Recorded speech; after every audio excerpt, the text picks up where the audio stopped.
So we are going to obviously get into all the spoilers, all the details, all the surprises and big moments from this movie. But just in case you haven't seen this film yet, we do like to start these things off with a non-spoiler review, just our big picture thoughts and feelings and takeaways about the film. So we're going to spend the next few minutes going into that before we dive into the spoilerific details of Deadpool and Wolverine. And so with all of that out the way, man, I will pass it over to you. What do you think about this brand new Marvel Studios film, Deadpool and Wolverine? I'm so glad that we took the time, I think, to have our 20th century Fox Marvel movie series, man, because I think it all was worth it in the end, just for the feel of what Deadpool and Wolverine was going to come to be, which is indeed what feels like a culmination of everything of Marvel and Fox up until this point. This movie really is it's a buddy cop movie with Ryan Reynolds and Hugh Jackman in Deadpool and Wolverine, which is really fun and really cool. But it still maintains a lot of the heart that some of those other Deadpool movies had. This isn't just like an aimless Deadpool movie that could have been the death of Deadpool if they had done that. No, they remember that what makes Deadpool 1 and 2 work is there's a story, and Deadpool has a story to tell. In this one in particular, he kind of feels like his life is withering away and that he is not important right now. And what is he? And now his life and his friends are being threatened with something. And how is he going to step up to save them? And I think that is so important in coming into this movie. So I think again, maintain what those other Deadpool movies had. And that's something for Deadpool to go through by the end of this. This movie is still very much carried by Hugh Jackman and Ryan Reynolds in all their charisma that they have. Deadpool, or Ryan Reynolds says Deadpool is still the quippy, the merc with the mouth, everything that we think that he is or that he is, as opposed to Wolverine's dark and brooding, Hugh Jackman's sadness or whatever he's going through as a character. And I think that chemistry works so well. And that heart of the movie works so well, man. The action sequences in this are so fun. They went rated R as hell.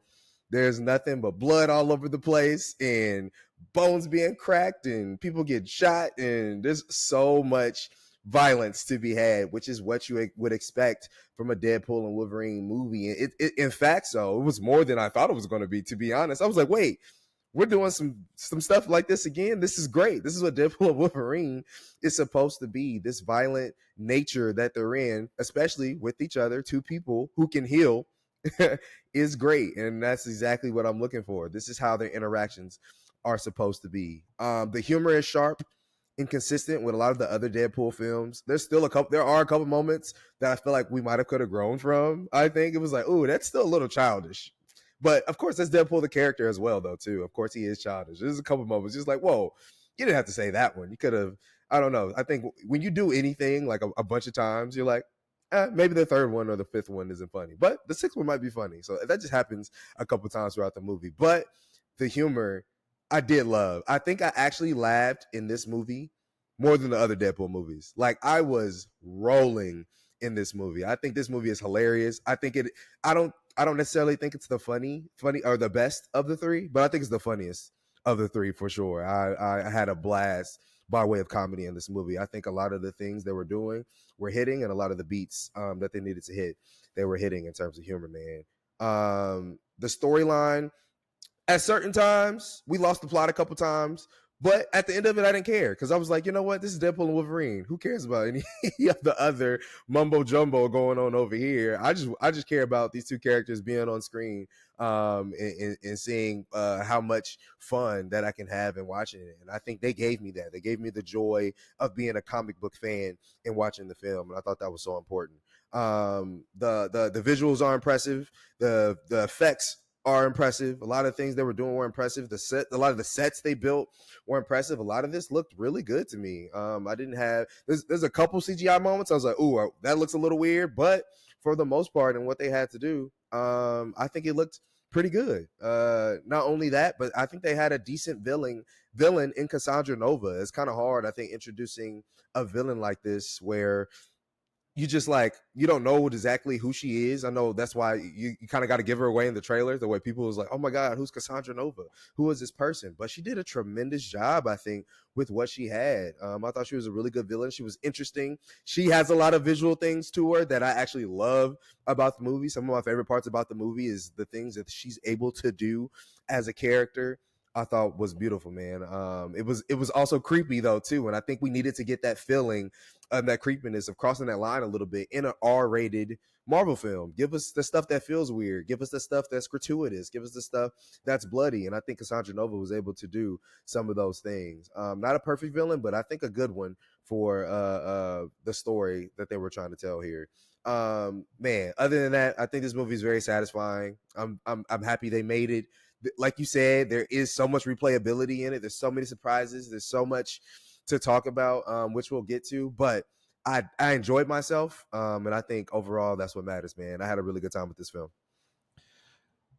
So in listening to that, this is going to be an interesting conversation because I agree, but also disagree with a lot of things you said. So I think it'll be Mm-hmm. really, really interesting to unpack this movie. But ultimately, Deadpool and Wolverine is an amazing time at the movies, and I think that this superhero team up is a special kind of wish fulfillment that fans have dreamt of for years now. And ultimately, when you talk about movies that bring you just pure joy and entertainment, Deadpool and Wolverine achieves that objective, I think, on so many levels because they managed to stuff a lot of things in this movie. It oftentimes damn near felt like the Royal Rumble of superhero movies, and there's so many crowd pleasing moments. The irreverent fourth wall breaking comedy.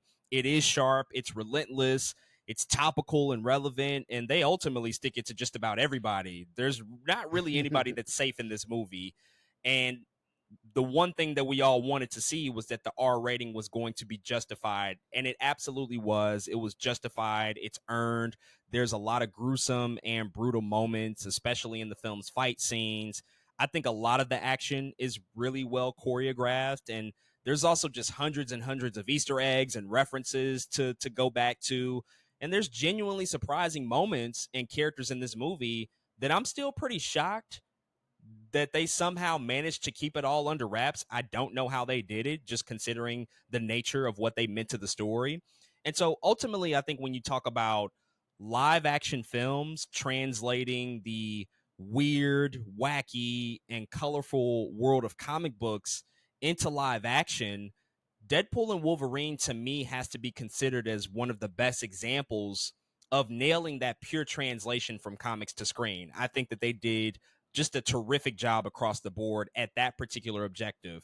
For example, in this movie, without giving anything away specifically, I counted there's more than 30 named superheroes and supervillains in this movie. That's a lot. And they all come from various corners of multiple cinematic universes. It's quite crazy.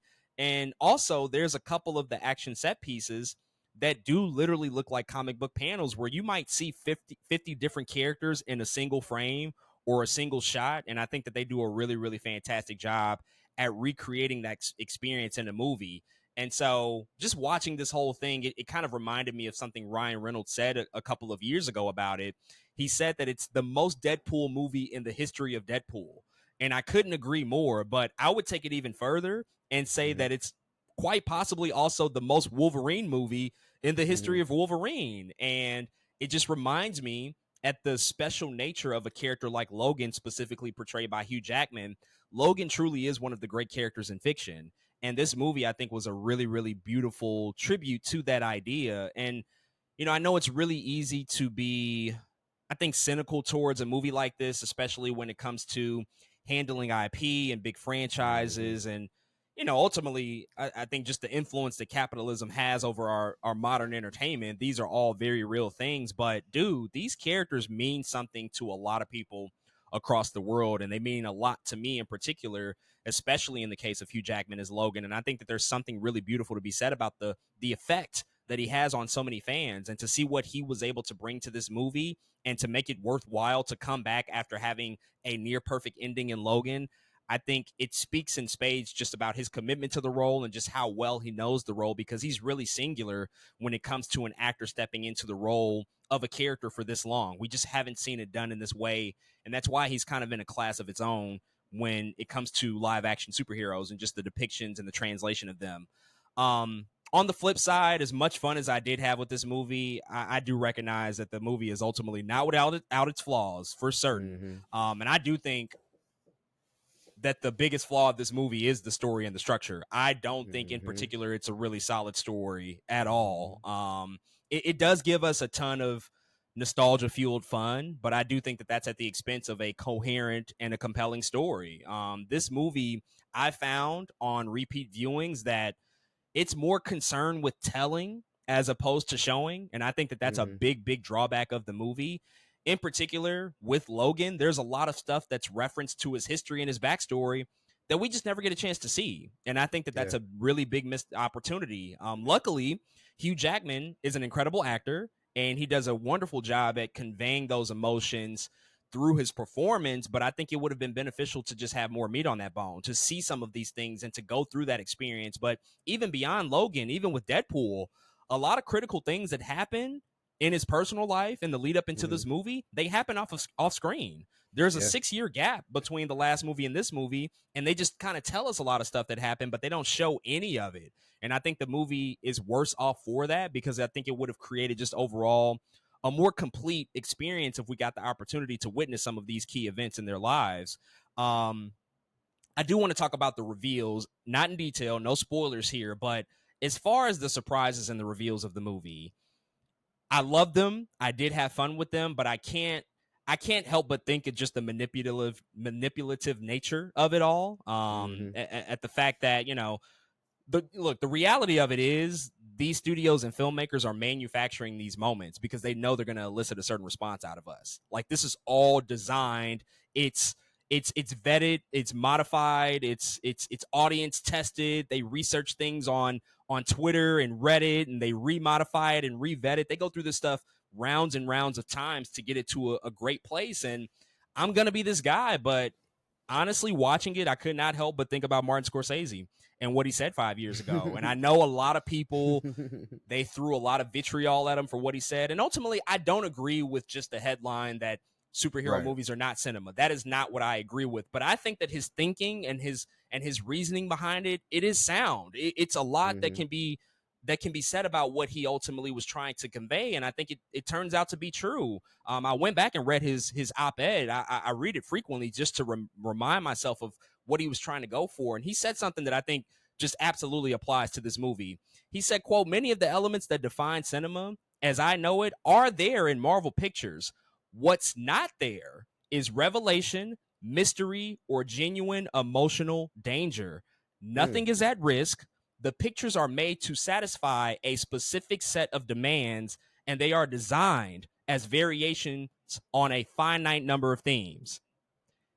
That is exactly this movie to me. And that is exactly the multiverse saga of the MCU. Like, if you really think about it, we are telling the same story over and over again with different characters subbed in and out. Because this story is nothing unique. It's nothing different than anything we've ever seen. You can just drop and drag in any other character, and it's naturally the same thing. And so when I read that quote, I was like, yeah, that's exactly what Deadpool and Wolverine feels like to me. And so, yes, I did enjoy these surprises and reveals. I do enjoy certain elements about the multiverse, even though all of it really hasn't worked on a grander scale. But in reality, this is the same corporate machine that knows that there's a formula here to get people out to see this movie. And so when I think about this stuff, it just makes me wonder, is that all that's left for us at this point? Like, is this it? Can we go any higher? And I fear that we might not be able to, because I think now we might be in a place where we're kind of handcuffed by just a series of hollow reveals and manufactured emotions and misdirections and red herrings. Like, if that's all that's left for us, we're in some deep trouble. Like, let's just be real about that. Like, we're in some very deep trouble. We're not going to face it immediately, but that is a real thing. And I know people like to just have fun, and I get that. I had a ton of fun. I like this movie, but we have to be aware of what they are doing. Like, we can't pretend that it doesn't exist, especially considering that they joke in it, and they add that stuff into the movie. And so it becomes like, well, this is kind of hypocritical. Like, you're talking about the Mm-hmm. very thing that you yourself are, It's like, oh, perpetuating. Like, they know exactly what it is. Mm-hmm. And so I think that that's just something to, really, really important to remember. But quickly to wrap up, beyond that, the other things I don't like visually, I actually don't think it looks that great. I think it's Mm-hmm. a pretty ugly movie in a lot of scenes. Mm-hmm. Ultimately, I think that they kind of failed. Some scenes do look decent, but a lot of the time, I think once again they're adhering to that same Marvel house style that we've seen in so many other films, and there are certain sequences where I'm like, this should just look better, especially just Mm-hmm. considering modern contemporary movies that we see that can take it to much greater lengths and much greater depths than they ever could. And once again, the third act for me is an issue. It's not the worst third act in a superhero movie, but I do think that the third act is an issue that I definitely want to contend with when we get to it. Again, For nowhere sure. near the worst, but it's not great either to me. Mm-hmm. And I think unfortunately the best is not saved for last. But beyond all of that, this really is a terrific time. It's a really, really enjoyable movie. It's a great love letter, I think, to Deadpool and Wolverine. The Fox stuff Mm-hmm. I don't know so much about, but I do think that when you talk about these two characters and what they tried to do in bringing them together, this may be the best possible result that you can get. I don't know if you could have done better than this. I hope that Mm-hmm. you could have. I do think that there's a lot more that you can shoot higher for, but it's Yeah. pretty damn good and it's pretty damn fun and pretty damn entertaining. And so ultimately, I did walk away very, very satisfied. But before we dive into spoilers, I just want to ask you one thing. After seeing this Yeah. movie, this has been a big conversation, which we'll continue to have because it's just the nature of things. Is the MCU back? Is Deadpool and Wolverine the movie that has brought the MCU back after these past few years of challenging projects, tumultuous things that have happened in front of and behind the camera, all of the fan concern, all of the feedback? Is the MCU now back definitively after the release of Deadpool and Wolverine? No. No, it is not. Not definitively, absolutely not. There's there just like I don't think multiple bad movies can ruin the MCU immediately. I don't think one good movie can save it either. You know what I mean? Or one decent movie can save it either. So I definitely think there's some they still need to buy the people in. They still need to get the people back. You still got to be consistent after this. But I will say this is at least another a good entry of a little bit of good faith towards we're trending in the right direction. How about that? We're trending in the right direction. So that's all I can give it for now. But it has not saved the MCU. Agree. It's definitely not back. We are not so back with the MCU. We are not We still so have we have quite a ways to go. It takes a string of consistent hits, a string of consistent great quality films in order to get me to say something like that. But even more than that, I think why we definitively are not back is because Deadpool and Wolverine is really interesting when you think about it, because now with the box office numbers and we've seen how this film has performed, since Avengers Endgame, Mm-hmm. the most successful movies that Marvel Studios has put out are Deadpool and Wolverine and Spider-Man No Way Home. These are two films that are from franchises and studios that were built outside of Marvel. That's true. No Way Home at Sony, Deadpool and Wolverine at Fox. And so we are seeing the MCU and Marvel Studios and Disney cash in on the legacy, the nostalgia, and ultimately the work of what other Mm-hmm. film executives and studios did. There is something to be said about that. That is not a coincidence. Every other film that's been solely produced by Marvel, where characters have been introduced or have been reintroduced, or there have been sequels or threequels or whatever the case may be, with the exception of Guardians of the Galaxy Volume 3, because you had James Gunn, everything else is very questionable. It's like, But the two most successful movies that we have seen are not even really MCU movies, if we're being totally honest with ourselves. This is not an MCU movie. This is a Fox Marvel movie. In fact, a lot of the producers that worked on these movies in the past were producers on this film. They might have only been producers in name, but it's something to be said about that. It's something to be said about the fact that, yeah, this is Ryan Reynolds really just like driving the ship, and this is his production company and some of the executives from over there. And so that's why the MCU is not back. They can't really take credit for this shit. Like, this is not really theirs if we're being honest about it. And ultimately, you know, the movie Deadpool and Wolverine, I think we just have to stop placing so much expectation on these individual movies to do all of this work. We have to stop expecting them to tell us everything and to give us answers and to be a commercial for the next big MCU crossover event, because in reality, Deadpool and Wolverine is not concerned with that at all. Like, it doesn't Mm-hmm. care about that shit at all. And so I think just as fans, I know we like to talk about these things and theorize and be excited about them, about what it might mean for the future. But if the movie itself is not concerned with it, then we sure as hell shouldn't be placing expectations on the fact that it needs to do so much. It needs to Right. do all of this stuff to get us back to where we used to be. It's not that. It never was designed to even be that. And so I think that that's just something important to remember.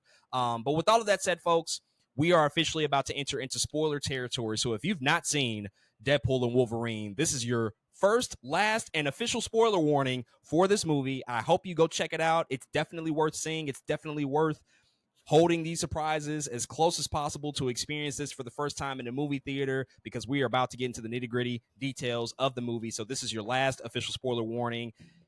And with that being said, as we usually do, we typically like to break this down character by character and just run through all of our primary characters in this movie and recollect and recount all of the big moments and all of the big storylines and surprises and plot threads that happened. And we, of course, have to start with Ryan Reynolds himself, who comes back as Deadpool / Wade Wilson. When this movie opens up, we open up with the big action set piece, which we'll certainly get to in a second, and we'll get to just where he's been as a character, what he's been up to. But just to start off, man, what are your thoughts on Ryan Reynolds stepping into this character for now officially the third time? This is his threequel. This is him sort of concluding what we think might be his set of films. Ryan Reynolds has quickly become, I think, one of those actors that we strongly attribute to this character. It's really Yeah. hard to see or visualize anybody else stepping into the role of Deadpool. And so just on a big picture level, what did you think about what Ryan Reynolds brought to this particular iteration of his character Deadpool? Ryan Reynolds is so smart, man. He's so smart, and a lot of times I think because he is so attached to this character, everyone always goes, "Oh man, he's just playing himself." Oh, Ryan Reynolds, that's just Ryan Reynolds. He's playing himself, but I think it really is so much more to it than that. Especially when you can do it, I think for a third time effectively, it's like, come on, like there's still something, there's still a wittiness about it, a smartness to it. He still feel like he studied things, you know what I mean? Of course, there's a lot of him in the role for sure, but it still feels like he's an actor. You know what I'm saying? That he's still doing some new things that we hadn't seen, but he's building off of the base that he had established in those first two films here. And because I think it's hard to continue to make people laugh, I think, in the way that he was making me laugh in this movie. He is so punchy with everything that he does, and again, that is part of him.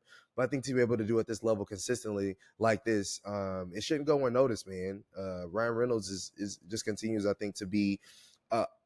It's funny because I want to say light, but he's such a dark.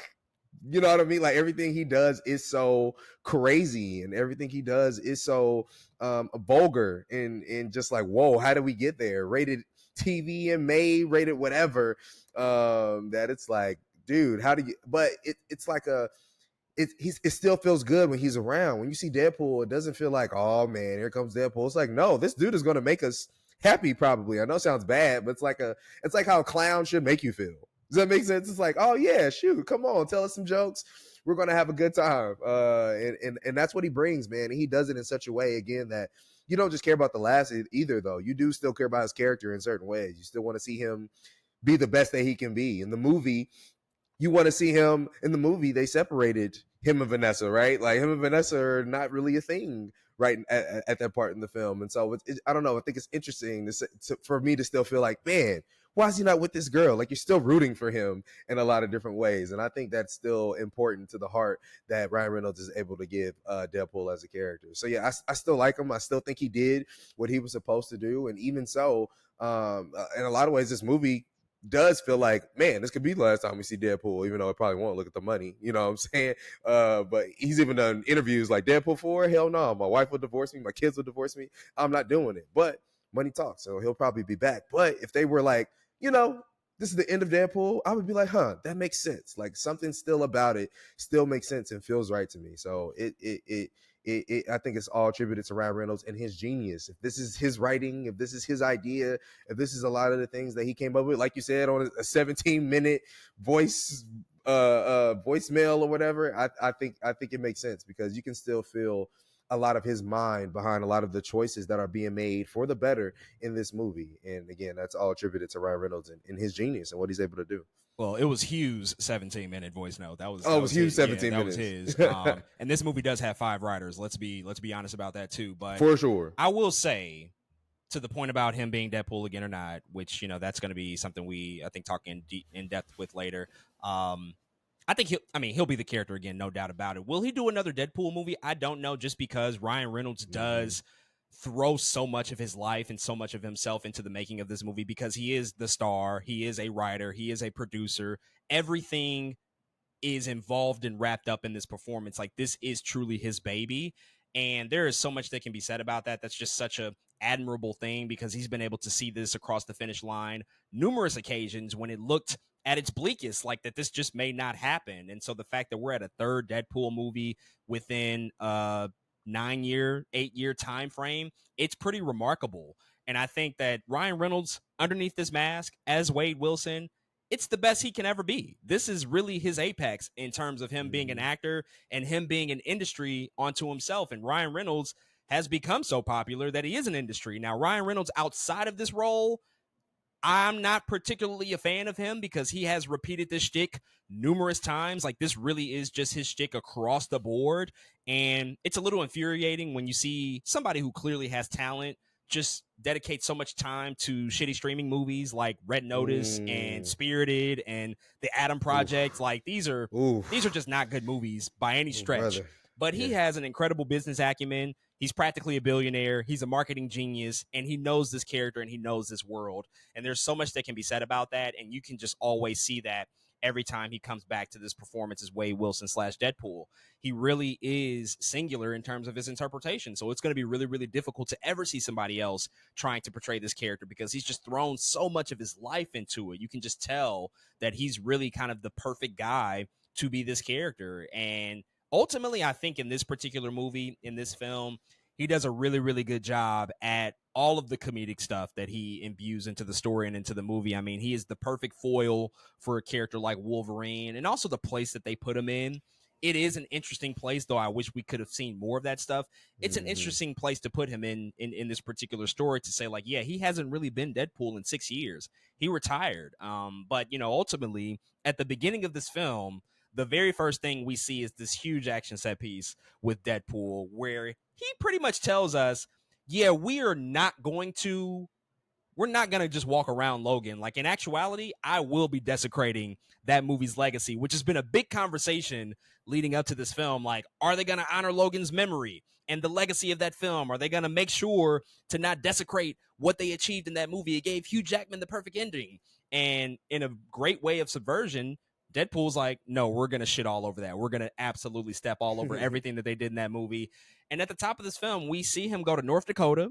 He's digging up Wolverine's body, his dead adamantium body, thinking that, oh yeah, he's regenerated, he's still alive, and I need him. We don't know yet exactly why he needs him, but we see, no, this man is very, very gone. In fact, he says, like, yeah, I'm no scientist, but I can tell you're very passed away. And we see the adamantium sort of skeleton of Wolverine before the TVA shows up, who has a pretty big presence in this movie, and we get this huge action set piece, this huge choreography, and this needle drop from the back, or not the Backstreet Boys. Look at how quickly I'm messing that up, but NSYNC and Bye Bye Bye, and they have this huge set piece, this huge opening fight choreography, all set to the tunes of Bye Bye Bye. What were your thoughts on just like us being reintroduced to the character in that particular way? Like, we had this really huge moment of subversion, and then the very next thing right after that, crazy dance choreography, tons of violence, tons of just weird stuff happening. What were your thoughts as we had those opening moments of the movie? It's funny because, when we see that little tidbit commercial from Ryan Reynolds and Hugh Jackman, saying that Deadpool Wolverine is going to be a thing, they're like, we know Logan was a good send-off, but we're not going to mess with this at all. We're not going to mess with Logan at all. And then they literally open Deadpool Wolverine. He's like digging up his dead adamantium corpse. You're like, wait a second. I thought you just said you weren't going to mess with Logan in this way. So I thought it was really funny for them to kind of subvert that expectation, because I never thought they would go that direction at all. Like, I never thought he would visit the old grave of Wolverine and dig his body up and he would be dead. But I think it's a very funny way, I think, to open the film, man. And I think this is one of those scenes I think that I was talking about that I do think looks good.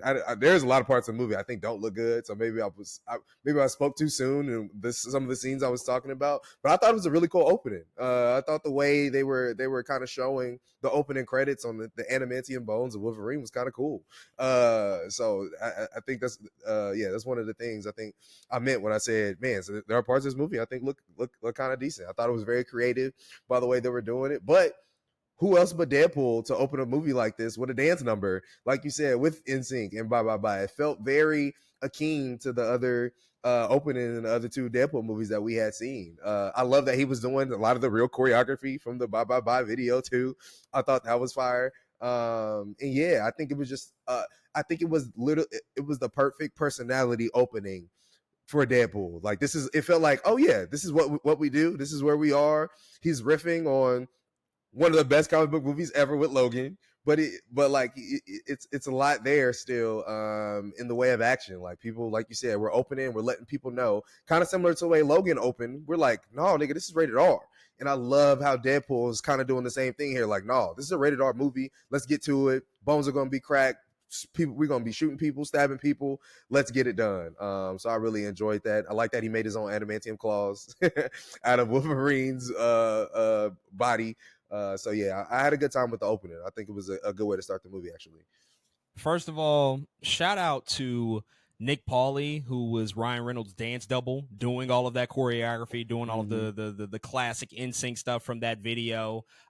It was really, really high energy. It was a great way to start the movie to just remind us, like, this guy is not to be taken serious by any stretch of the imagination, but he's committing some pretty atrocious acts of violence. Like, this stuff is really, really horrific. He's killing these guys in such a brutal way. And something within me, like, when I saw this, I'm like, this is already kind of crazy that we're seeing TVA agents, a device and a set of characters that were introduced in a proper Disney show, a regular sort of PG-13 Disney show, just get disposed of in this way. We've never seen them disposed of in this way before, but to see them get brutally killed like this, it was great. It was really wonderful to see. But also with the song choice, it's also appropriate because that song dropped on No Strings Attached, which came out in 2000, which is also the first X-Men movie when that came out in 2000. Like, it's all perfect synergy to really kind of call back to just like the era that we're trying to remember here. Like, yeah, this is a bit of a throwback here. This is going all the way back 24 years ago when this song dropped, in addition to this movie dropping that kind of kickstarted everything. It was really cool. And him using the adamantium body was also just like really clever, really creative. It's almost like, the idea of, how much can I do with the pencil? How many people can I kill with this pencil, right now, doing something really creative. And so they used a lot of the bones and all of that stuff to just create this really, really violent, chaotic, sort of almost operatic opening with this dance number. It was appropriately Deadpool, and they played the entire song. Like, they were like, yeah, we're gonna hear this whole thing, the bridge, all of that stuff. I think the only thing we might have been missing was like the superhero landing that Justin Timberlake does in the video. We probably needed like a proper superhero landing from Deadpool in this moment. But then after that, that's when we kind of go back in time. We go back to see like what Wade has been up to in the previous 6 years, and where we learn like, yeah, he's been retired. He's not been Deadpool. He's trying to just like settle and I guess have a normal life. He's just given that life up. He's working as a car salesman essentially now, still living with Blind Al. They're still rooming together. But it is his birthday also when we meet him, and they ultimately, all of his friends, all of his close associates, they have a birthday party for him to just, have this fun time of recollecting over the past year and just where he's been. And so we get the return of Blind Al, of course. We see Dopinder, we see Vanessa, who we had split with, as well as Yukio and Negasonic Teenage Warhead, Colossus. Everybody is there. What did you think about just this stretch of the movie, just this normalcy of him, living day to day, and ultimately also like yearning for a new purpose? Because this is the point of the movie where we see like his new goal, his new desire, at least at the time where we take place in 2018, was to be an Avenger. And ultimately he has to kind of settle for a more regular life because ultimately Happy Hogan didn't want him to be a part of the Avengers. What I think predicament to be in. I was a little confused at first. I ain't gonna lie. I was like, how do we get to this Earth from the other Earth? I was like, what is happening here? Because it's like, even though he had the time apparatus from Cable or whatever, which is funny because like, I don't know. That's a whole nother continuity thing. It's like, I have a whole time device and y'all not gonna know about this for like 5 years when he makes the Mobius streak. Anyway, yeah, this is like, I don't know. I think it's just an interesting predicament to be in for him because I think I think in some ways, in the first two, I guess Deadpool movies, there was kind of like Vanessa needs me kind of type thing, and now it's like, now what do I do with everything? Nobody, because he is a mercenary. A lot of mercenaries are hired, right? It's not like anybody's like, hey, Deadpool, come do this thing for me at all.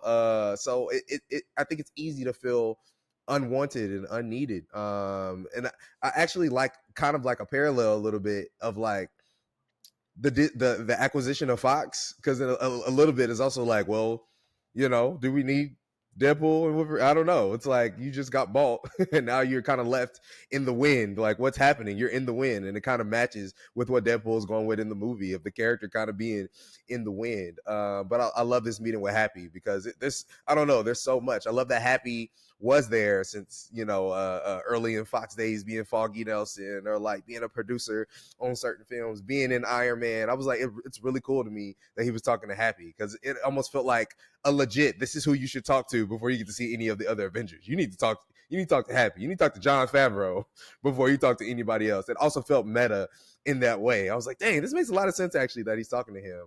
So I love the jokes they were given to each other, but I even like the points that Happy was making. Again, it was again, that's that morality thing again, very super heroic, where he's like, the Avengers are being called because people need them, not because they need to be called to that action or to that work. And it made Deadpool think, or it made Wade Wilson think. And I thought it was a good way to kind of open the film in a little bit of an existential, why am I here crisis. I thought it made sense. Does it make sense that Deadpool wants to be an Avenger? Like, is that I don't. is that a thing that actually really makes sense when you think about it? Yeah, I don't know, because especially he barely wanted to be an X-Men. You're right. And Exactly. and X-Men, but I think it only makes sense with the time skip, or with like maybe points in time of him not working or whatever was happening at that time. Like, maybe that makes sense. Maybe he came to a conclusion like, I need to be part of some team. X-Force didn't work out. I told all of them up. Let me go do something with my life. I think it's more of, let's go do something with my life, versus like him wanting to be an Avenger, if that makes sense. That's just probably the only thing he could think of. But I don't know if that makes sense completely. It's to your point. I suppose he wanted to aim the highest that he could. Like, ultimately, his motivation is Vanessa. That's really Yeah, his motivation. exactly. Like, I need to do more because my shtick is starting to run out with her. She's starting to see kind of through me, so I need to step up and do something more. And so he decides, like, let me go for the biggest and the best. And that's what he says. Like, the Avengers are the best of the best. And even watching that moment, him speak to that moment and seeing Happy's reaction, it definitely brought back, a lot of nostalgia, and just thinking about the Avengers because we've been without them for so long. It's like, yeah, the Avengers are the best of the best. We've seen that they've been the best of the best just based on the movies that we've gotten, the stories that they've told, the characters that they've introduced. All of that stuff is actually true. Like, him being at Fox for all of these years has been kind of, no disrespect. It's been kind of second-rate Marvel. It's not the best of what Marvel could be. And so it makes sense that he wants to be a part of that to really, really impress Vanessa. But Deadpool as an Avenger is also just like, that's interesting that you arrived there already. And I did, sort of quietly think about that when the moment happened. But it was nice to see Jon Favreau here. That was a really cool surprise. Didn't expect him, to sort of be in this moment. And also, it's interesting because technically when this happens, like, this is 2018, Tony's still alive, like, everything is all still good. The snap had not happened yet. It was like probably about to happen within a couple of weeks. Josh Brolin had to go switch movies and be Thanos. But it was also like an interesting point that none of that stuff happened yet. Like, we were still like in the prime era of the Avengers when Wade arrived and wanted to be in that particular role. Yeah, I guess the rest of the characters we should just quickly touch on. I will say, with all of them, like, this is a particular portion of the movie where we're getting back like all of our returning characters that were in the other two Deadpool movies, like Dopinder and Blind Owl and Negasonic Teenage Warhead. All of them, they're very briefly in the movie. They're pretty much non-factors. Yeah. The most time we really get with them is in this scene, and then we just get photo references constantly from a Polaroid. Felt like somewhat of a missed opportunity, but it's hard when you're also trying to make this really a two-hander. It's more about it being a two-hander between Deadpool and Wolverine as opposed to just a pure Deadpool story. But what do you want to say just about their presence here and just ultimately what they mean to Wade in the story? Yeah, I just like seeing them because now I feel like they are tied to Wade Wilson as a character. A lot of those movies really are about community, which is funny. Like, Deadpool is kind of in a lot of ways always part of some team, in some form or fashion, and that was that community that he had, like you said, with Dopinder, with Al. That's kind of his team that he has, as dysfunctional as they are. And again, I love seeing Colossus and Sonic Teenage Warhead and Yukio. They just bring something to whatever the Deadpool family is supposed to look like. And you know, we, like you said, we get that dynamic in the beginning, and then we get it again, you know, at the end. It's like, oh yeah, no, this is the family that he has. These are the people that are surrounding him, and this is what he does. Some of the things he does for. But yeah, it's just interesting because most people in the predicament of Deadpool are always trying to be like super heroic, but you know, Deadpool, he'll like kill people for these people. And you'll be like, no, y'all got to die. You know what I'm saying? Like, we don't always see that per se. In a lot of ways, it's kind of John Wickish. You know what I'm saying? It's like, no, y'all kind of got to die. Like, I'm not going to save y'all in that way. So yeah, I think it's just cool to always see them. They always bring a little something, even though we didn't see them that much in this movie. How about Colossus watching Great British Bake Off? Like, that's been something that he's just been tapping into. That's my show. It was like so random, and Wade was like, "Oh yeah, that show kept me, you know, from suicide for like 10 years. Like that actually kept me from tipping over the edge." It's like, yo, this is crazy stuff. But he can really kind of talk to these people on that type of level. And yeah, it doesn't go too far. I mean, the Blind Owl stuff is always funny. Like the whole cocaine bit is, even though they gave it away in the trailers, like it was still hilarious to just like hear it again in the movie, in the context of the film. All of the references, like she's such a drug addict. She's so strung out all the time, and that's all she's thinking about. So like her having that whole interaction was hilarious. But ultimately the stuff with Vanessa is really kind of the stuff that I wanted to see more of.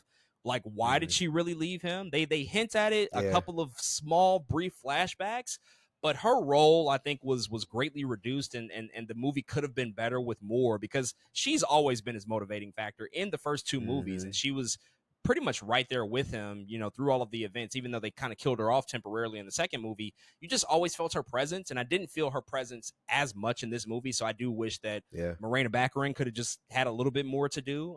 They tried to write her in a couple of times later. Like I said, flashback usage was okay, but there definitely could have been more there. Let's move on to talk about Hugh Jackman as Wolverine, of course, the second big name attached to this film.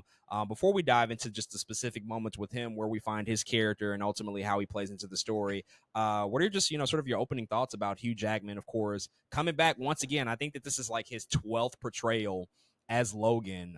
That's including the X-Men Origins Wolverine video game. And so if it's just the films, I think it's 11. But with that video game, which he did indeed voice the character in that game, this is like the 12th time he's done it, which I think at this point has to be the record. The most portrayals of a superhero in live action, the longest tenure, 24 years. What are your just sort of big picture thoughts about him being back in the MCU in this way and being back as his character?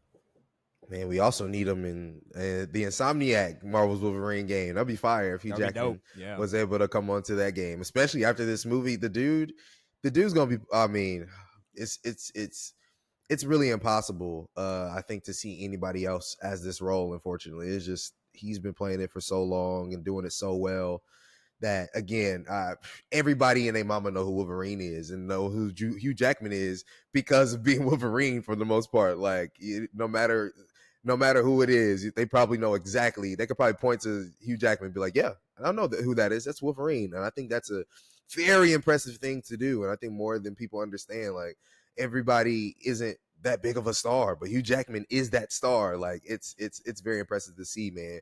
But he comes back here again, and I just think he's able to bring, which is crazy, I don't even know how I'm saying this, but even bring a little something different to the character. They do kind of set him up a little different as this other Wolverine that we kind of hadn't seen before.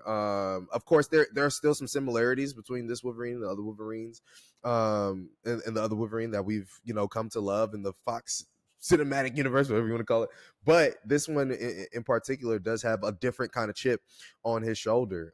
I agree with you in the way of, like, I wish we seen some more of that other stuff that was happening in the background. Like, how did we get here? Why is he like this? To be honest, even in Logan, I was like, can we see some of that? Like, a part of me was like, dang, I want to see some of that crazy shit that happened. Like, show me that. But, you know, because he is such a good actor, you can see so much in the way that he does things, man. He's so sad in this movie. Wolverine, Logan, has always been a sad character. Just him. Sad and doesn't know his memory and angry. That's just him as a character. Is what he's always been. But this one is like the saddest, most goth Wolverine we've ever gotten. Like, he's he really is just like on the brink of like, why am I here? Like also on an existential crisis. He's been through so much. And so I think Hugh Jackman was still able, I think, to convey a lot of that sadness, even though we didn't get to see it first person at all. So yeah, I think Hugh Jackman is man. Such to me, he's still like such the one of the hearts of the movie, if not the heart of the movie, because following him and his story is like, oh no, this is different. Like you're still sure you're Wolverine, but your story is a little different, and you're bringing us something we still haven't seen before somehow after all these years. It's kind of crazy to see, but the way he acts and the way he's able to portray his emotion on screen is just so different, especially because you can turn around and give us action after being this sad. Now you're like this crazy action star all of a sudden. It is madness to me. It's like, dude, you're a class house actor in 1 second, and then you're freaking bloodying up Deadpool the next second, or killing people and putting your claws through a skull the next second. It really is amazing. It really is impressive. So yeah, Hugh Jackman, man, we'll never have anybody else like him ever again in the history of history. It's crazy.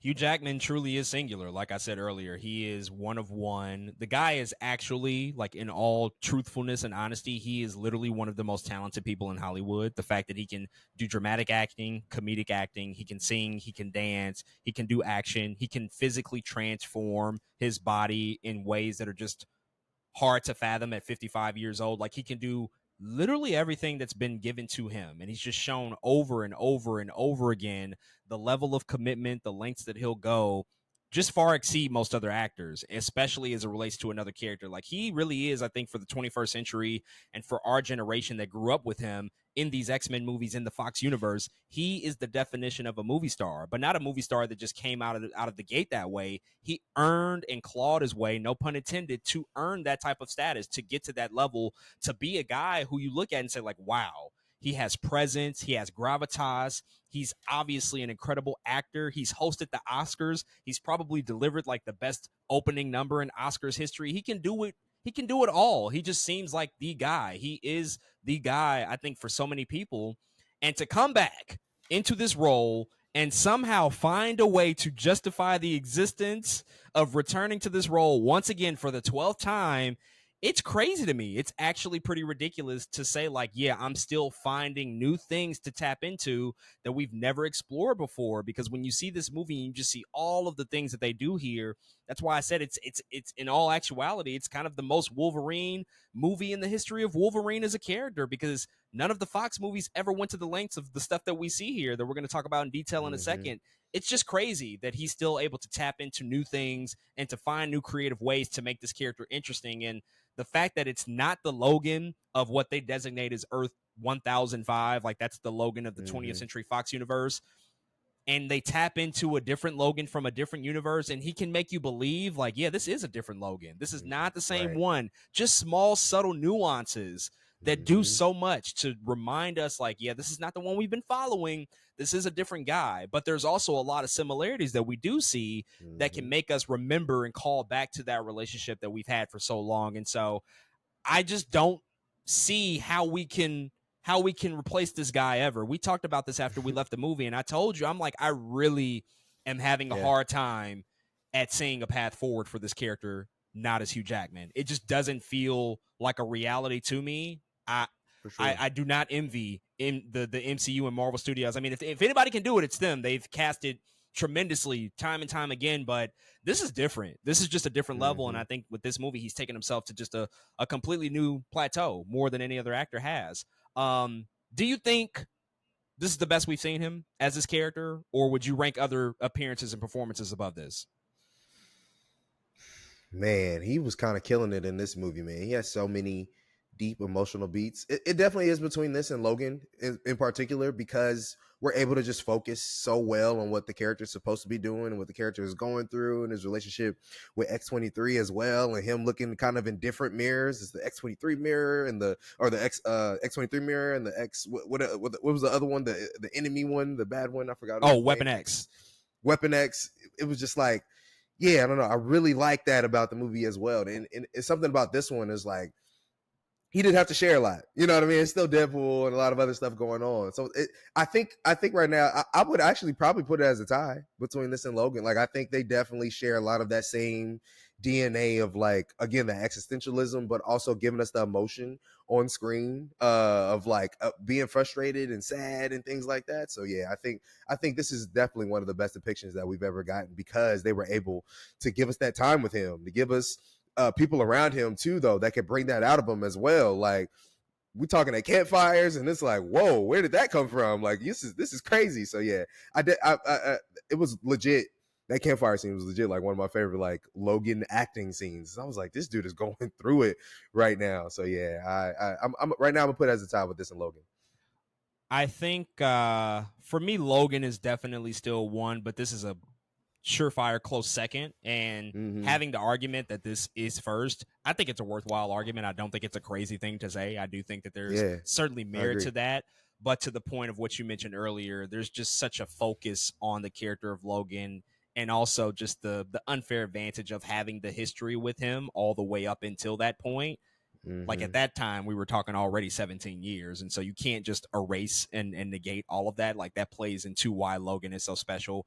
And obviously the sense of finality. I mean, when you can just like Yeah, put a bow on that and say like this is done and it's over, that obviously gives you an advantage. But I would put this right behind Logan. He's able to do so much. We're gonna come back to him in a second, but from a story perspective, I actually want to move on to Matthew McFadyen, yeah. who portrays Paradox. He's this one of these leading agents at the TVA, and Mm-hmm. essentially he's the one that calls in Deadpool from his universe. So after the party, after the birthday party, the TVA agents show up. Deadpool gives him shit at the door. By the way, this was like hilarious stuff that he was saying all at the door when the TVA agent shows. He throws out the pegging line again, which is just, it's Yeah. still crazy that that's in a Disney movie. That got one of the biggest laughs. He's talking about anal sex, all sorts of shit.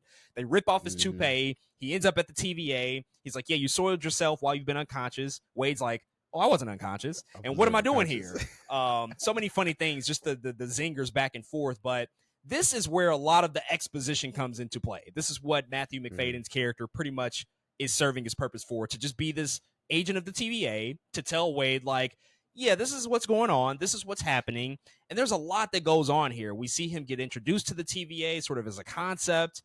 Wade is starting to see, like, oh, am I being called to be a part of the Marvel Universe, the official Marvel Universe, the Disney Marvel Universe? He's so happy. Mm-hmm. He's so enthusiastic. We're seeing the screens in the TVA go back down memory lane, play all of these moments. We're seeing scenes from Avengers Age of Ultron, Winter Soldier. He sees Cap. He does a salute. There's a weird moment with Thor and the crying. All of that happens. It's so much going on here. Yeah. What did you think about, Matthew McFadyen coming in here as this agent to basically tell Wade what exactly is going on? Basically, that his world is in peril, his universe is in peril. But also now this reality, like we are doing this multiverse sort of time bending story, having Wade sort of transport universes, and now the story is becoming, I have to save my existence and I have to save my friends from essentially extinction. There's, like you said, so much exposition here, and so much, I think, that can even be taken from a lot of the ideas that are presented here, and what some of it might mean. You know what?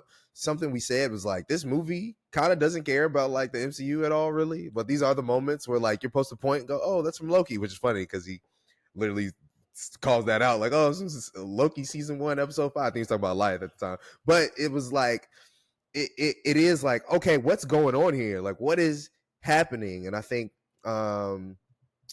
there's enough here to I think, to discuss, like, okay, what are we trying to do completely. I think Paradox was like an okay villain, right? I think the concept of Paradox makes a ton of sense. I like the idea of like a rogue TVA agent. I think that stuff is really cool. And then he gives Deadpool again his rundown on everything that he's supposed to be doing, and you're like, this doesn't feel right. And I love that it didn't feel right, though. There was something about it, and something about the way that Matthew McFadyen was pairing Paradox. You're like, dude, this is eerie. Like, something is off here. And I think no matter what was going on with the character, it wasn't Matthew McFadyen's fault at all. I just don't think he was perfect in the way that he operated. But I think it was a really good concept that he was bringing to the forefront. Because what if there was a rogue TVA agent that was doing crazy shit behind, like, TVA has so much power, and so I like that idea. Like, this dude is kind of operating off the books. Like, the agents look crazy.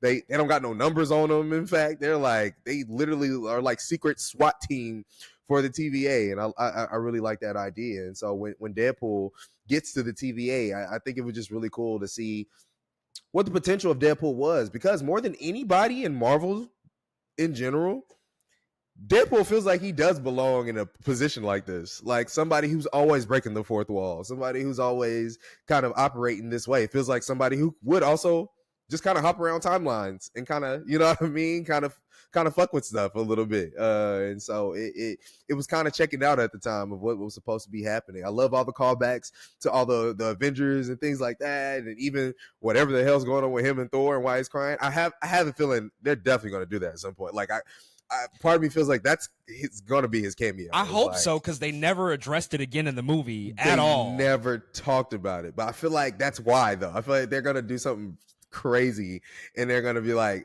y'all remember this point in this movie? Here it is right here. I feel like they're going to bring it back up again. But to be honest, I like being back at the TVA. I thought it was cool. But, and also in these moments where we are at the TVA, there was a lot of jokes being had. This was the time for Ryan Reynolds to get off on Disney all the time, or like spliff on the multiverse has gotten out of control. What the hell is going on here? And just to kind of be self-aware. Again, this is a movie where it's like, oh, y'all a little contradictory. I don't know if we should be talking about this, especially if you're not going to, I think, address it in a meaningful way. But the fact that we're able to talk about it and they are that self-aware, it still gives me like, huh, okay, so now what are we going to do? So I like those moments actually, because they were able to, I think, use it as material to kind of talk about themselves. Because now it's like, all right, from here on out, I need to see something different. You know what I'm saying? So I really like that moment. I think Mackie McFadden did with what he had. I think he was doing pretty good, man.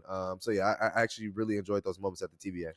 But in fact, from here on out, we will not see anything different. They're going to just do the same thing over and over again, as we saw at Comic-Con this weekend. As we seen. We'll have plenty to talk about in the next episode on that. But, you know, one of the funniest jokes I think of the movie is the moment where he's like, oh, I'm Marvel Jesus. But then he just like shoos away from Paradox. He goes to the camera. He headbutts it. He has a microphone. He's like, suck it, Fox. I'm going to Disneyland. Like, that was genius, just genius like moment right there. But to speak to Matthew McFadden as Paradox, I don't think he's that great. I just don't think he's that great in the movie. He's one of the weaker parts of the movie. It's not Matthew McFadden's fault at all. Mm-hmm. This is just like what they gave him. They wrote him as the exposition heavy character, and it's almost a riff on Tom Wamsgans from Succession. Like, it's just like the evil British version of him, and ceding control and gaining control and all of these different things kind of working behind the scenes. Like, it's definitely a riff on that character, but it's just not interesting. He just has to convey a lot of stuff that's going down, and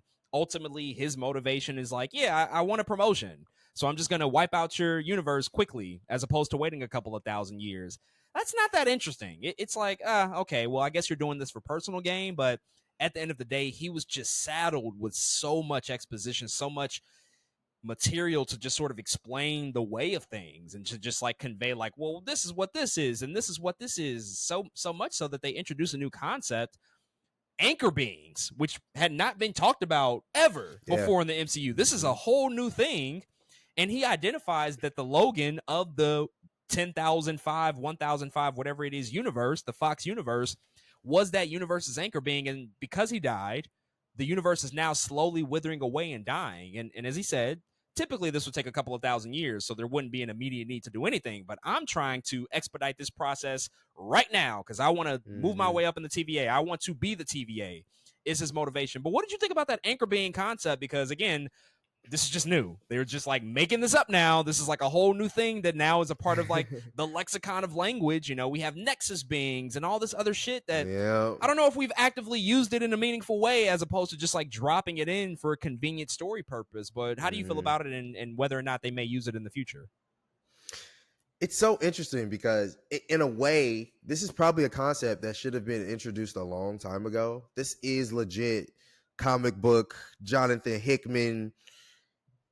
Like, anchor beings are a thing in the comics, and so I'm like, dang, y'all just now talking about this in the middle of the Multiverse Saga, shoot, the end, what feels like, of the Multiverse Saga. It's like, oh wow, what took us so long, I think, to talk about this thing? But it definitely, my ears perked up as somebody who does know a little bit, and it's like, okay, what are we doing with this? You know what I mean? Who is who is like, I feel like they only brought it up because there must be an anchor being in our sacred timeline, right, in the MCU. And the only person we can think of is Iron Man. So it's like, I wonder what direction I think they're trying to go there, because there are things with anchor beings that does lead to secret wars that can be talked about in some other characters like Molecule Man and Doctor Doom and Beyonders and stuff. I'm like, that's actually a big concept. So I don't know if they're going to do anything with it, but my ears definitely perked up because it is an important concept in comics. I just don't know, because like you said, we've heard all of these other terms before and they just kind of get thrown out the window.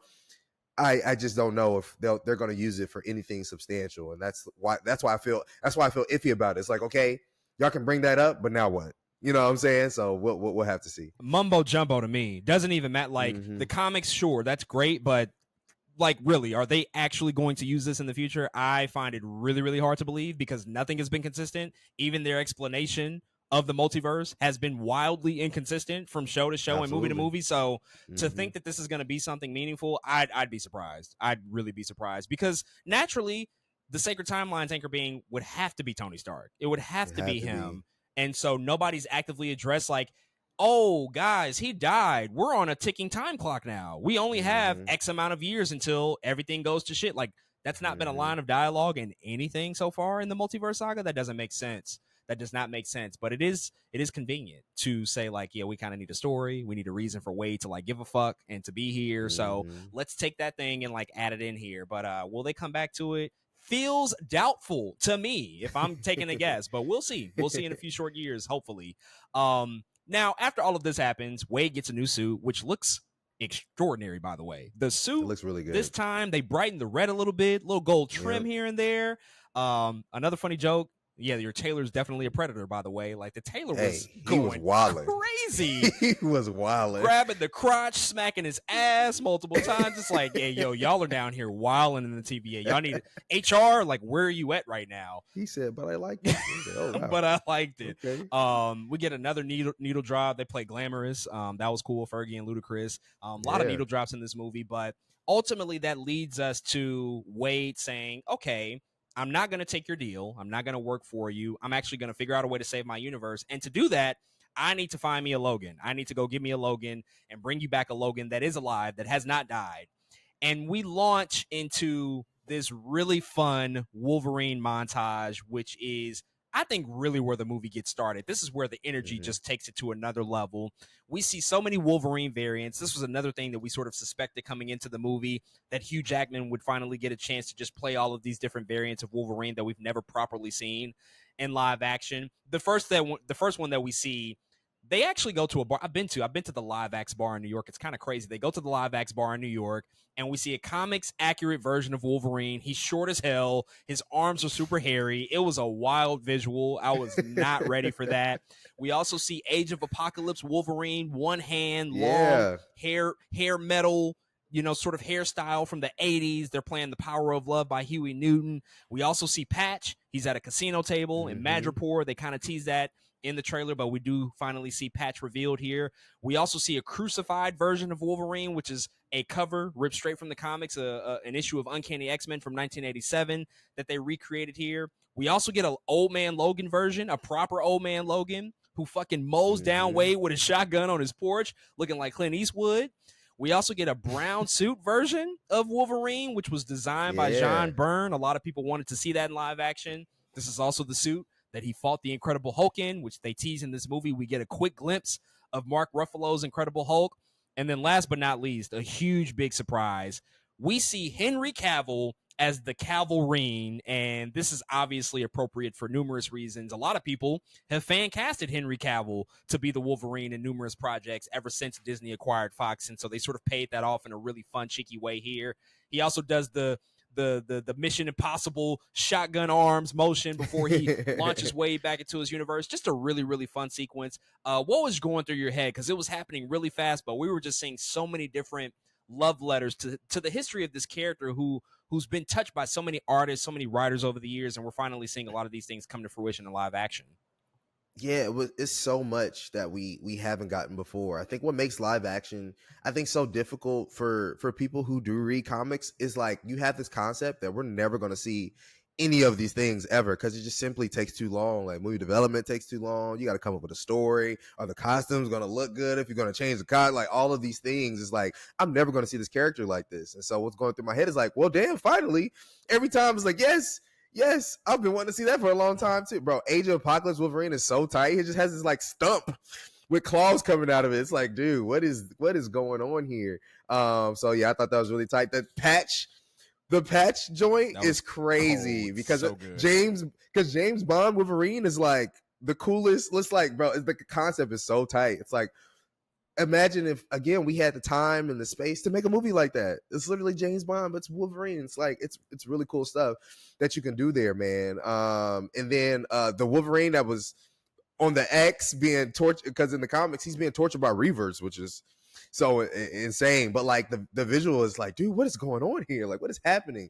Again, stuff you never think that you're ever going to see in live action. So like you said, it really felt like a love letter to the character of Wolverine. Like, y'all, look at this. Even the suit that he is fighting Hulk in, the John Byrne suit, that brown, that's like how he was supposed to look originally. He wasn't supposed to be like yellow and blue. That brown was Wolverine. That's what he was supposed to really be. It's funny how like over time, like colors and things get changed. Incredible Hulk was not supposed to be green. Like, it's funny just how we get to a lot of these places due to coloring in comics. But I love seeing it, man. And seeing Henry Cavill, to be honest, I was like, this makes sense, actually. Like, I know we've been saying he's really hard to cast, but if one other person was going to do it, I would be like, huh, I'm not mad at that. You know what I'm saying? Like, that's one person I think I'd be like, huh, I'm not too mad at that. Will they do it? They're not going to do it. But I love, again, that concept. It felt like John Krasinski as Mr. Fantastic. It's like, yo, you'd have been fan casted so much.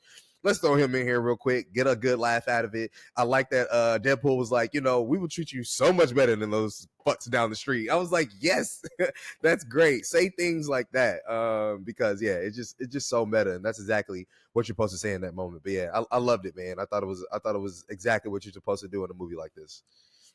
Henry Cavill, that is how you get fucking revenge. That is what you do to pay it back to those fuckers and how they treated you just a couple of short years ago, because everything that he went through with the Black Adam Superman fiasco, no actor deserves that. No actor deserves to have his feelings, treated and manipulated in that way. Obviously, there was so much studio interference. This is how you address that. This was a great way to just sort of keep quiet about it and then pay it off in a really, really fun moment. Will it amount to anything? I don't think so. I would like to see him in Secret Wars. That would be cool. I don't want him as my new Logan. I don't want that as like he's already 39, so like, no, we can't do that anymore. But if another just like quick appearance, him as Logan, and he like fights and is in an action set piece, that would be cool. They can always like go back to that. But everything here was just amazing. This is one of the few sequences where I'm like, this is gorgeous. Everything looks so good. The Uncanny X-Men, the crucifixion scene looked really, really great. Seeing Patch in that casino was really cool. Having the old man Logan sitting on his stoop, just waiting to just fuck up somebody, knowing that somebody's going to approach him. Like, that was great. Perfect timing.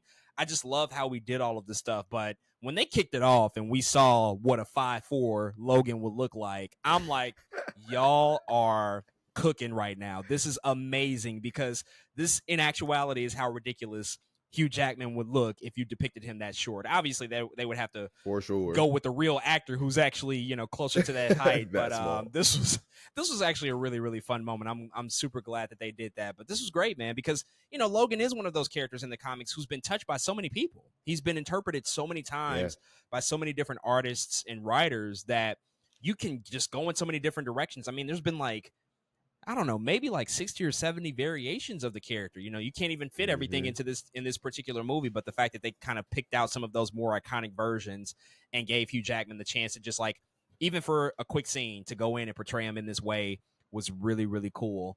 And then after that, they end up back at the TVA.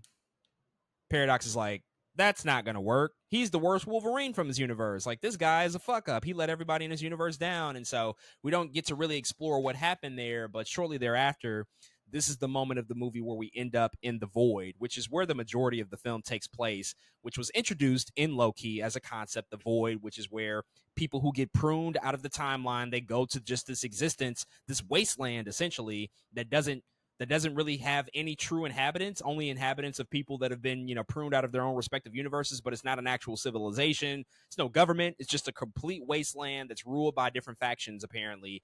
But this is where we get our first big sequence where Wolverine and Deadpool fight. This is the first time that they throw down against each other. Heavily anticipated, obviously. Before they team up and work Yeah. together, we got to see them throw down. We got to see them go at it. Yeah. How did you feel in this moment? Because this is where the shit was on. It's like, yeah, now we're doing it. Now we're about to see this huge epic matchup that we've been waiting to see in live action for so long. How was it for you? What were you feeling? And ultimately, what did you think of the fight? Man, finally was the words. Because again, we were able to get these two iconic characters versus each other, like for real. Like nobody else really was gonna step in. Nobody else was gonna, they both have healing factors, so it's gonna be ridiculous. Like they're not gonna be missing because of that. Like, they're gonna be stabbing each other and cutting stuff. I had a good time. It was great. It was really fun to watch. A lot of the choreography I didn't see coming because it had been a while, I think, since we had gotten like true hand-to-hand combat in the MCU. A lot of stuff has been very beamy and galactic-y, and you know what I mean? Everybody has these powers, but these are two very physical people. There's nothing but claws and a sword and a gun. And that's how they operate. And so I knew we had to get some stuff that was a little more grounded in terms of combat, and that they had to bring the choreography. I don't think it was perfect, but I think they did what they needed to do. Like, I still was having a good time. Everybody was shouting like, oh, and the crowd reaction was really fun at that time as well. It just felt really good to see these characters go at it in the way they're supposed to go at it. Like, I literally have a shirt of Deadpool stabbing Wolverine, Wolverine stabbing Deadpool. Like, that's who they are as characters. And like you said, before we team up, y'all got to fight. And this is what it's supposed to look like. So I had a good time with the sequence. I was feeling all kind of things, but I was just happy to be there. Like, that was the moment I was like, yeah, this is a Deadpool Wolverine movie. This is what we're doing. I love this. This is exactly where we're supposed to go. Literally, the movie, it wouldn't be a Deadpool Wolverine movie without these moments, without a moment like this where they're just going at it. So yeah, I was just happy in that moment, I think. It was incredible. It was incredible. This is where I felt like a kid again. And just seeing this, I'm like, oh, I am like a young boy at this point, just like marveling at these two icons facing off against each other. When that Hell's Bells by AC/DC kicked on and they started to go at it, it's like, oh my God. At that moment, I'm like, we are so back. We are here. We have fucking arrived. Also, what got a big reaction out of the crowd, which just, I think, it reinforces the fact that most people don't pay attention to the development and the making of these movies. Seeing the 20th Century Fox logo in the void, like, that got a huge reaction out of people. I don't think people expected to see that. We obviously saw all of the leaked photos a year ago, but a lot of people just didn't know, like, oh yeah, they're literally talking about the death of a studio. Like, that just got pruned out of existence, and here it is in the void, and this is like the backdrop to this big fight. And it was great. It was really, really just cool to see just like how they let loose on each other. But it was clear that the fight ended sort of prematurely, that there was going to be more to come, and they did get another fight that we'll get to in a second. But right after this, we get a huge reveal and a moment that I mean, we speculated about it. We talked about it in our Fantastic Four. By the way, people, I'm just going to plug that series again. You should really go listen to it. Like, the Logan episode that we did was great. The stuff about Fantastic Four, it kind of informs a lot of this stuff. But we see Chris Evans come back, not as Steve Rogers or Captain America. He comes back as Johnny Storm, the Human Torch. Yeah. Re-portraying his role that he did in Fantastic Four and Fantastic Four and Rise of the Silver Surfer. This was a huge moment of eruption for the crowd. I mean, they do so many clever things here. He jumps off of the scaffolding. He confronts Deadpool and Logan. He warns them of the oncoming army that's working on behalf of Cassandra Nova, who rules down in the void here.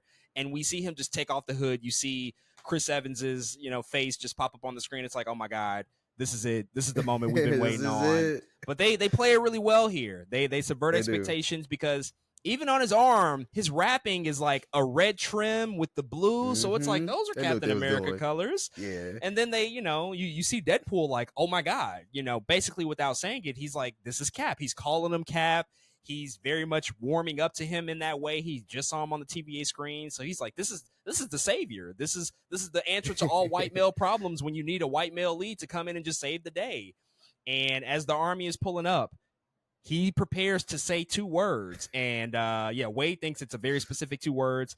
He even cues it up. He's like Avengers, and then we hear flame on, and then we're off. We see Johnny Storm lift up into the air, and it's a huge moment. I mean, everybody just went fucking ballistic. Every single time I saw this, everybody went crazy for this moment. How did you feel seeing that? Because we did talk about and speculate whether or not that was going to happen. How did it feel to know that they went this far to go and get Chris Evans to come back and portray this character once again? Yeah, I knew he was in this movie, man. I said it. I was like, no, he's in it. There's no way he's not. And what I love about seeing him, I think, in this way is how unhinged and almost opposite of Captain America he feel like he could be. I really love that. I love the lead up to it. You're like, huh? Because at first you only see his back. You're like, huh? Okay, who is that? You know what I mean? You're like, huh? Who could it be? They're literally just talking at the screen. You don't see nothing but a back, and then you're like, wait, it's Chris Evans. You're like, yep, it got to be Human Torch. There's no way. But like you said, they play it so well. And Deadpool is so excited that it's Cap, and when you see it's Human Torch, it's like, yep, this is why we're here. This is what this is supposed to be. I was very happy to see it. I was happy to see Chris Evans let loose, man. This is like, I love it because this is what it feels like Johnny Storm is supposed to be in a rated R movie too. Absolutely. He is like, he's cussing and saying all kind of things, but he also kind of got his ass kicked, which I thought was really funny too in this moment. But with the threats around him, it also kind of makes sense that he would also get his ass kicked. But it was great seeing him, man. I was just happy to see, I think, Chris Evans be unhinged. Like, PG-13 Cap saying language. This is not him. This is a completely different character, man. So it was just good to see Johnny Storm being Johnny Storm, I think, in this way. So I think this is a cameo. I think that was very well received by me personally, because I think it just made sense for the story they were trying to tell why he was here, and we got some laughs out of it, and I think it made sense. Great execution, well timed, just done, just so extraordinarily well. It was beautiful. But I think I actually think that in a lot of these cases, there are some times where it's appropriate, but in a lot of these cases, we can't really call these cameos. I think we use that term loosely at this point because these are actual roles. You know, if he only appeared here in just this specific scene, that would be a cameo. Yeah. But the fact that he stuck around and had a bit of a longer gag that went on for a few scenes there.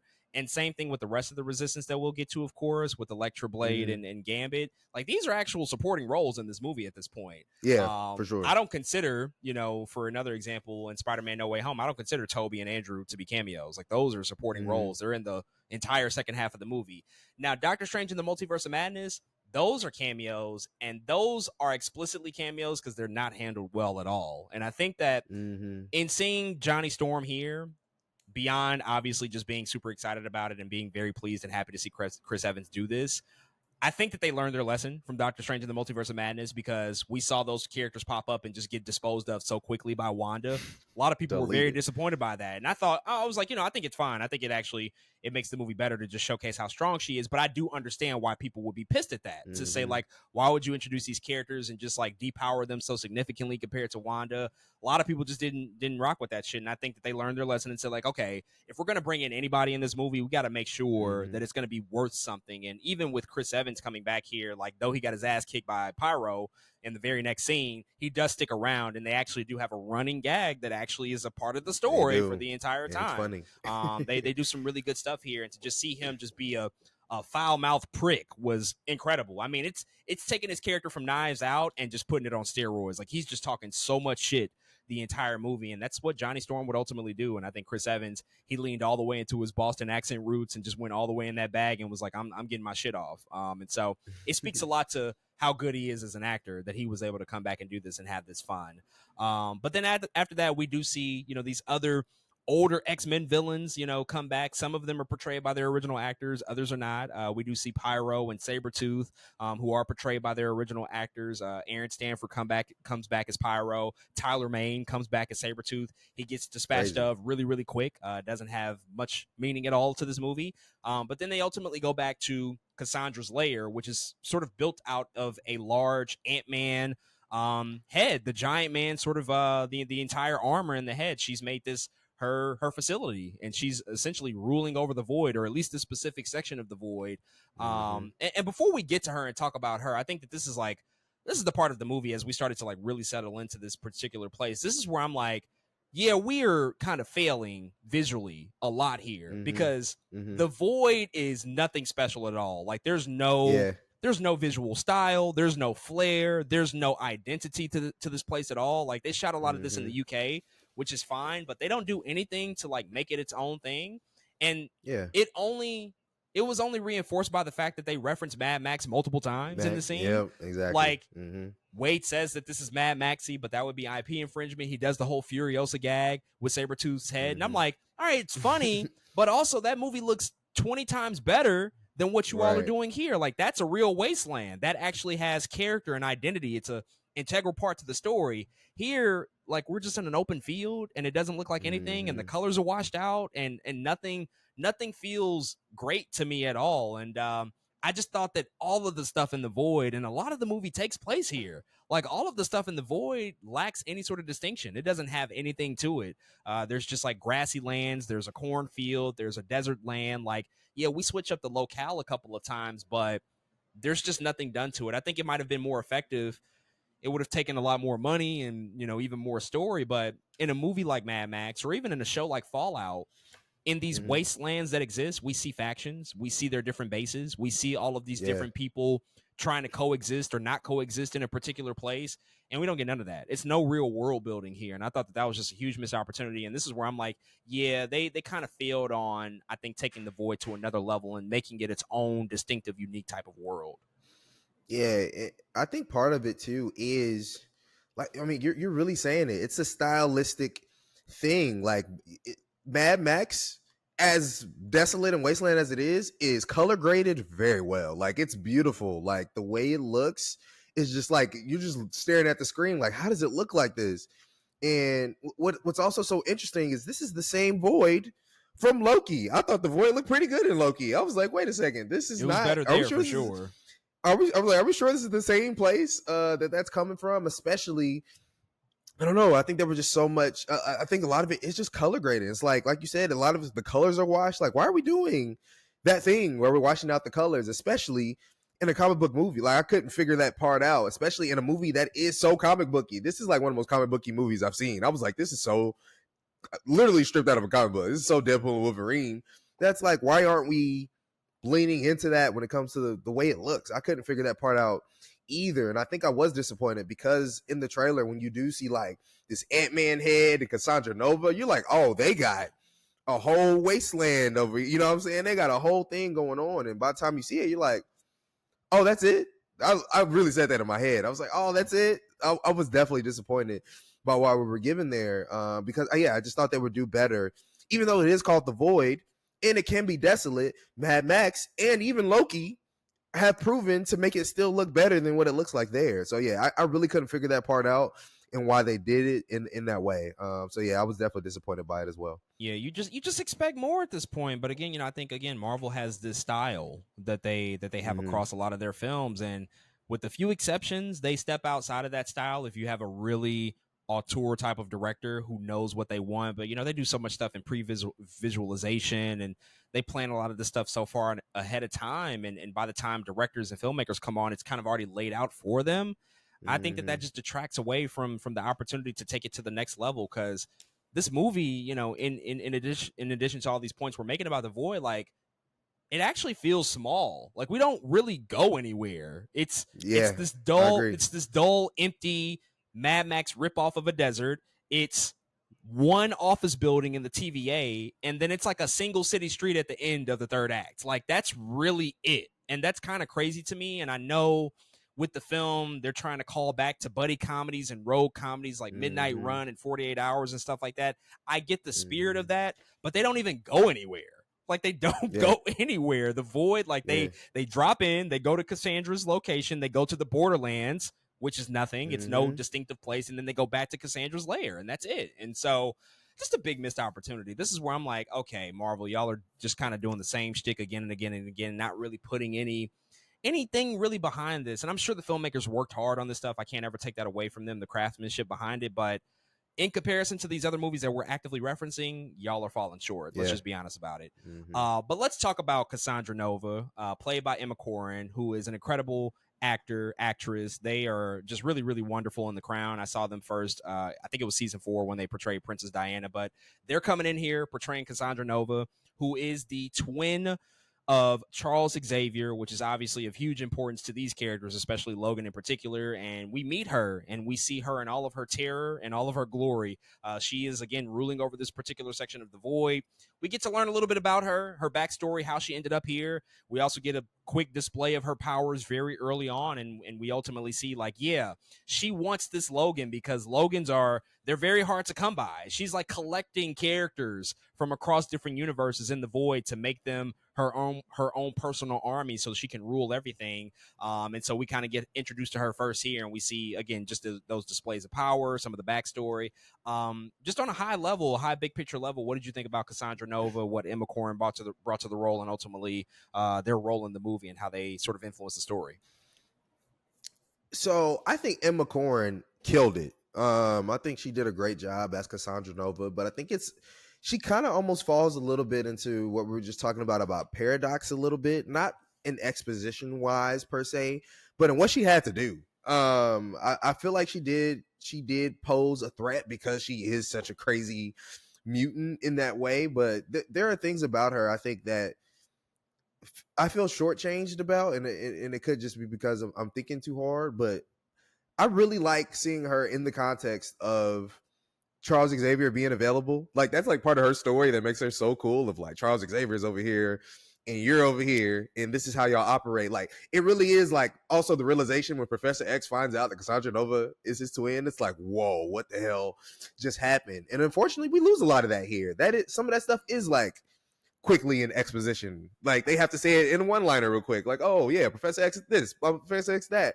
And because you don't get that, I feel like I feel like I was shortchanged parts of her character that would have made her, I think, a little bit more, I think, complete overall. But I think in terms of her powers and the way they showed it, I like that stuff. I thought that stuff was cool. The way she's moving through people's brains, and she has to touch people in order to do what Professor X does. But that visual and the way they're able to convey her powers, I thought they did really good in that aspect, and they made her scary in that way. I was like, no, you do not want to mess with her. So I'm not going to say she didn't pose a threat, because that's not true.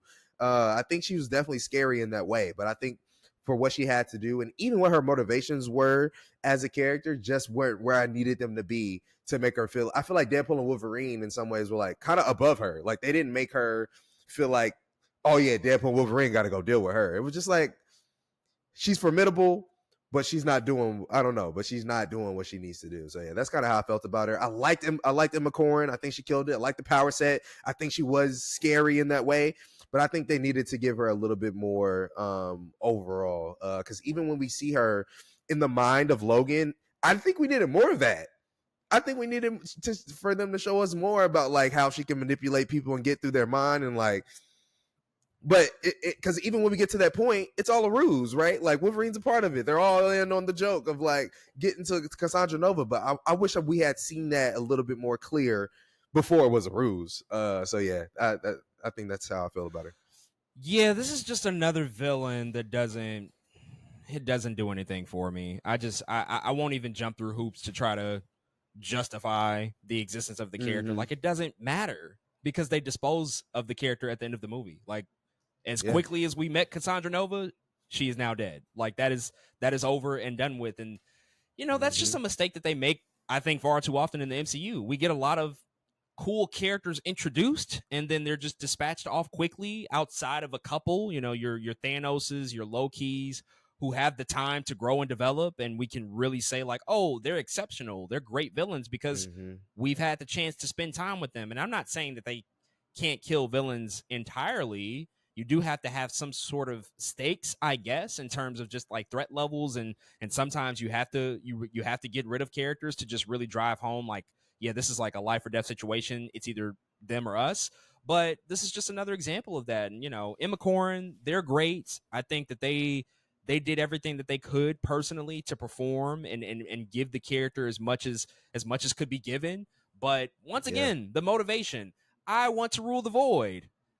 Okay, so Ooh. what? Like, who cares? That's just like Mm-hmm. that's literally world domination. Just that particular world. That is not interesting at all. it would have been more interesting if there was something personal there between her and Charles, but they didn't explore that. They just referenced it. If maybe they created something personal between her and Logan, but they really couldn't. She just wanted to possess him. Like there was no meat on that bone at all. And so yeah, I think Emma Corrin, they did great. That they're a tremendous actress, but as a character, this is just one of those, again, missed opportunities for somebody who could be really, really threatening as an Omega level mutant. I mean, the moment where Cassandra rips off Johnny's skin from his bones is Oh man, unfucking believable. That is amazing work. I'm like, that's how you immediately show they're scary. They are very much a terrifying threat. And they do a couple of other moments throughout the movie to try to call back to that. Like you said, sort of the finger gesturing. It's the fingering, really. I hate to call it that, but she's fingering. That's what it is. She's fingering the fuck out of these characters. But that stuff is weird. We don't get to see powers displayed in that way. So I did like that, and just the sensibilities of the character being really, really OP. But beyond the power set, the motivation, the characterization, all of that stuff, and then even by the end, I was confused. I'm like, so she gave them a break. Yep. She allowed them to get, sort of a one up on her after they spared her life, and then now, oh, by the way, I still want to destroy every other universe and just have the Void rule over them all. It's like, okay, you're giving real Gemini behavior. I know Geminis. I'm a Gemini. You're giving real back and forth behavior right now. I don't get you. Just make up your mind. So I was just let down by all of that. I guess we should quickly mention like her army too. They had a cast of X-Men characters here, sort of acting as her henchmen. We already talked about Pyro and Sabretooth briefly. The rest of them pretty much don't have any lines. In fact, they're often recast across the board. Like none of the original actors are portraying them. So I'm assuming that a lot of these are variants outside of Pyro and Sabretooth. But we see Toad, we see Azazel, we see Lady Deathstrike, we see Blob, we see Psylocke, and we see Juggernaut. Even Deadpool makes a joke. He was like, "Oh, so you're this year's Juggernaut," because they couldn't get Vinnie Jones. It was not him. It's not him. Apparently, he turned down the chance to come back, and then I guess they just didn't want to do the CGI version from Deadpool 2. Anything you want to say about them? Because they don't really have anything important to do here. They're really just henchmen, but they are X-Men. They are mutants. Yeah, it wasn't Olivia Munn either. I was like, what is happening? Who are these people? In fact, I was actually confused. She's going through some sickness right now, too. Yeah, no, she is going through it. But I was just confused for a second because I was like, I almost wasn't sure it was the character I thought it was at first. Does that make sense? Oh, like I seen like a purple whip. I was like, is that who I think it is? Like, is that Psylocke? Because you do see them for a second. And I feel like everybody isn't obvious at first. Like I think Callisto was even there too. But like everything was not obvious at first. There's even a guy, I don't know if this is true. There's even like a black dude, a bald black dude. Somebody was like, that's Bullseye. I was like, is it? Are we sure that that's Bullseye back there? Is it? I don't know. But everybody was so confusing. It could have been for all I know. Of course, Azazel was obvious. Lady Deathstrike is obvious. Some of them other people, I was like, I don't know about y'all. I don't know what's going on over here. But it's very clear that they're just trying to get people excited, or maybe not even excited, accustomed to the idea that mutants are here. Mutants are in the Void. Mutants are in the MCU. They're just trying to get people to say, hey, mutants are here. Here's some ones you've already seen before.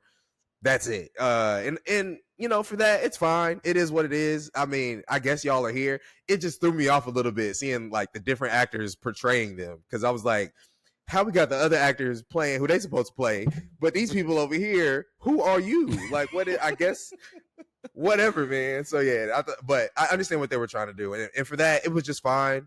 They created some decent fight sequences in the end because of it. So yeah, it was just okay. It was just like, oh yeah, I understand why y'all are here, but y'all didn't add like too much to the movie. It was very strange. It took me it took me a bit of time to get accustomed, because they got Aaron Stanford to come back as Pyro. I thought he was actually pretty good in this movie too. Like I agree. He didn't have a ton to do, but he was pretty solid. I liked him. He was crazy. He was pretty. He was like heating up spam with his fire. I was like, what are we doing? Yeah. Why are we doing that? Real strange, erratic behavior, but that's kind of what I expect out of Pyro. I mean, Sabretooth, we don't see anything from him, and the rest of them, I'm just like, I know that's not Ray Park's Toad. That's definitely that's another character portraying Toad. It's like, what is this?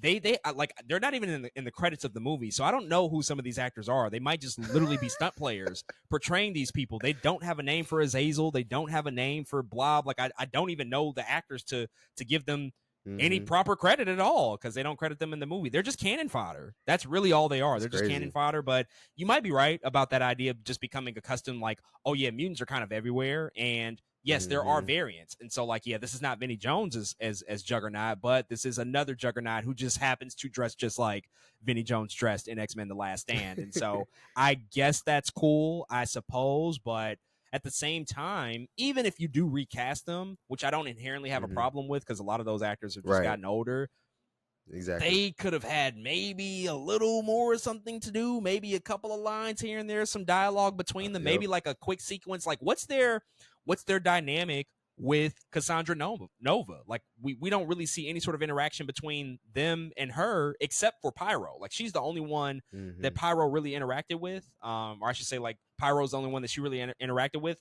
Nobody else like we saw like work on behalf of her really. So it would have been maybe okay to see something a little bit more there. So it was just like, okay, yeah, I guess it's fine, but they don't really matter at all to the story.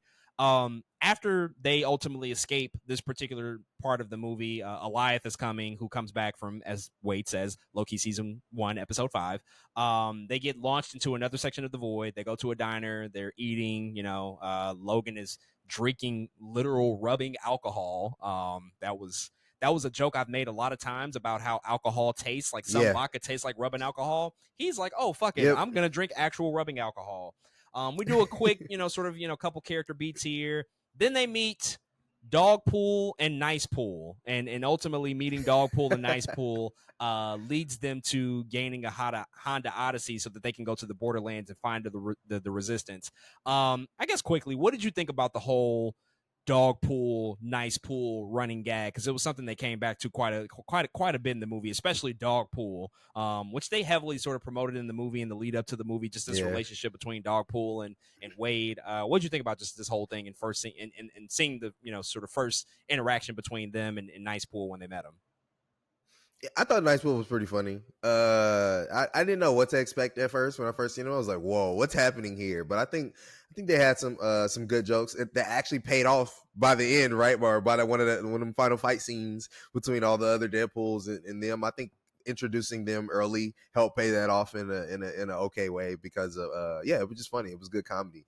And Dogpool looks crazy. I still don't know what kind of dog that is. Like it has to be a mutt first and foremost, but also, how does the tongue look like that? Like, I just don't even understand where they found this dog. Like, this is not a CGI dog. That's a real ass dog. Like, what is that? What I don't know. I'm still trying to figure out how did they find it? Was that a casting call? Did they put something? It was actually a casting process. And I'm not joking here. I'm dead serious. I think the casting call was the ugliest dog alive. Give us the ugliest dog possible. And the dog's real name is Peggy. So this is a whole thing that they really did because that dog is fuck ugly for sure. It's legit the ugliest dog I have ever seen. But the tongue is so perfect. It's actually like a very cinematic dog at the same time. Like it works for exactly what they're trying to do. So I think they succeeded in the casting of Dogpool for sure. But yeah, Nicepool is funny.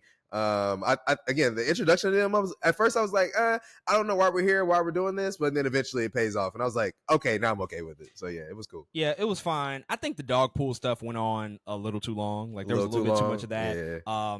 The funny part about this like first interaction, like Nicepool, he's like, oh yeah, that dog is all G-spot, by the way, so be careful. And you see Dogpool licking Wade up and down, and he starts licking back. It's like you're opening your mouth while this dog is licking. Stop tonguing this dog down, bro. Don't do that shit. That is so disgusting. But of course, Ryan Reynolds would do that crazy weird shit. And so yeah, it was okay. It's not meant to mean anything. It was, I guess just another way to create this dynamic and softly introduce the idea of the Deadpool Corps, who became this force that we ultimately would see later in the movie. But then he gives over his Honda Odyssey. Also he has to get the golden double pisted Desert Eagles. That's like his whole motivation to get those from him. But Nicepool gives him his Honda Odyssey, which, by the way, one of the funniest parts of the movie, low key to me, is when they're about to get in the Honda Odyssey. Wade is like refusing. He's like, I'm not fucking driving that car. He tries to run away with Dogpool, but then he gets stumbled around, and he's like, oh my God, the corn was too dense, Dogpool. I couldn't go anywhere. It's such a small moment, but it's just like so hilarious. And ultimately this leads them to this next big fight that they have, which happens inside this Honda Odyssey because they're driving. Wade says something that completely tips off Logan. He says, if they're able to restore your universe, what's the first thing you're going to do? And so, of course, Logan hears that. And he's like, what do you mean if? And we get the whole educated wish gag that goes back and forth before they launch into the second bloody, brutal fight inside this Honda Odyssey. It is unreal what they do here. What did you think about the second fight sequence? Because it's completely different than the first time. Like the first time was really the tease. This was the fucking climax. Like we're going all the way with it now. And we're in a car. We're in one, like it's such a contained fight. I think the movie's at its best when this is the movie, like literally just Deadpool and Wolverine either going at it or those small moments where they have to talk to each other. Like this is when the movie is the best. And in here, man, it's great. It's great. First, leading up to it, like you said, that educated wish part is like, of course, Logan would snap if you just promised him he might be able to get his world back. Somebody who feels like he's responsible for losing all of the people in that world, of course he'd be like, did you just lie to me, bro? Like I'm not. He gave him such false hope. It's like, no, we got to fight, dog. Like we have to throw down. And usually in movies, when people feel like that, they can't really fight him. You know what I'm saying? Like this is Deadpool and Wolverine, though. We're talking about they got healing factors and they can actually box with no real repercussions like that. And so I loved that fight, man. I love the way they're using the car here. Deadpool is having to lean back in his seat using in the car. And I like by the end of it, I don't know how the fuck we got here, but Deadpool is wrapped up in all the seatbelts in the car. And I was like, how did this happen? How did we even get to that point where he's wrapped up in the car like this, man? And I love the perception that like they fought until they were exhausted. Like they fought until it was time to go to sleep. Like that's how long they were fighting. So yeah, I thought that stuff was really cool. I thought it was a really funny fight, and I thought it was really good, man. You know, it was a metaphor for a sex scene. Like that's what they were. It was. For sure. It was a. They were so. That's what it was. They were so exhausted that they fell asleep next to each other. Like this was basically a sex scene between Deadpool and Wolverine. So much so that by the end of it, he's like, oh, I take everything I said back about the Honda Odyssey. This car fucks hard. He's like, let's go, Needle Dick, come on. And Logan's like, oh, yeah, we're just getting started. This is just the beginning. And they just go at it all night. So much so that we see the car bouncing up and down. The sun sets. It becomes nighttime. Like, it's literally like these two are fucking. Like, they're getting it on. This is them at the height of their powers, just, like, going at it. Because, like, they don't get – it's hard to have a high – beyond having like a regenerative, you know, sort of healing factor to where you can just do this all day. Like literally there's no repercussions. They're just going to stab each other to death, but nothing's going to happen. Like it was brilliant. This is just like incredible close quarters action. That's just bloody and brutal in all of the best ways. I mean, the car was stained with blood by the time that they were done fighting. It was pretty ridiculous. And overall, I think that this is probably my favorite action set piece in the whole movie. I think that this is like probably head and shoulders above all the other ones for me, just because of the fact that it's intimate and it was also based off of a character moment. Because before that, when Wade is just going in and he says if, and finally Logan snaps and it says everything he says, like he is the only person that's been able to shut Wade up. Like the fact that they did not have really a rebuttal for Wade in that moment, I think was brilliant. Now he did have a rebuttal, another funny gag where he was like one more word and Wade says gubernatorial. That was fucking hilarious. But after that, I was like, what? That was literally like one of the funniest things I've heard like in that entire movie. But after that, you know, all he can say is like, I'm going to fight you now, which is not supposed to be funny. He's actually hurt by everything Logan just said. And he's at a loss for words because Logan just read the fuck out of him. He just said everything that's probably true that Wade has probably been feeling. And I just love that that's how they launched into the fight, because it's based off of this really, really strong character interaction between those two. And they kind of had to let it all out. This was like the final straw for both of them before they could ultimately team up together. But after that, we move on and we see a mysterious figure pick them up, drive the car off, and lead them to the Borderlands, the headquarters of the Borderlands, wherever this resistance is.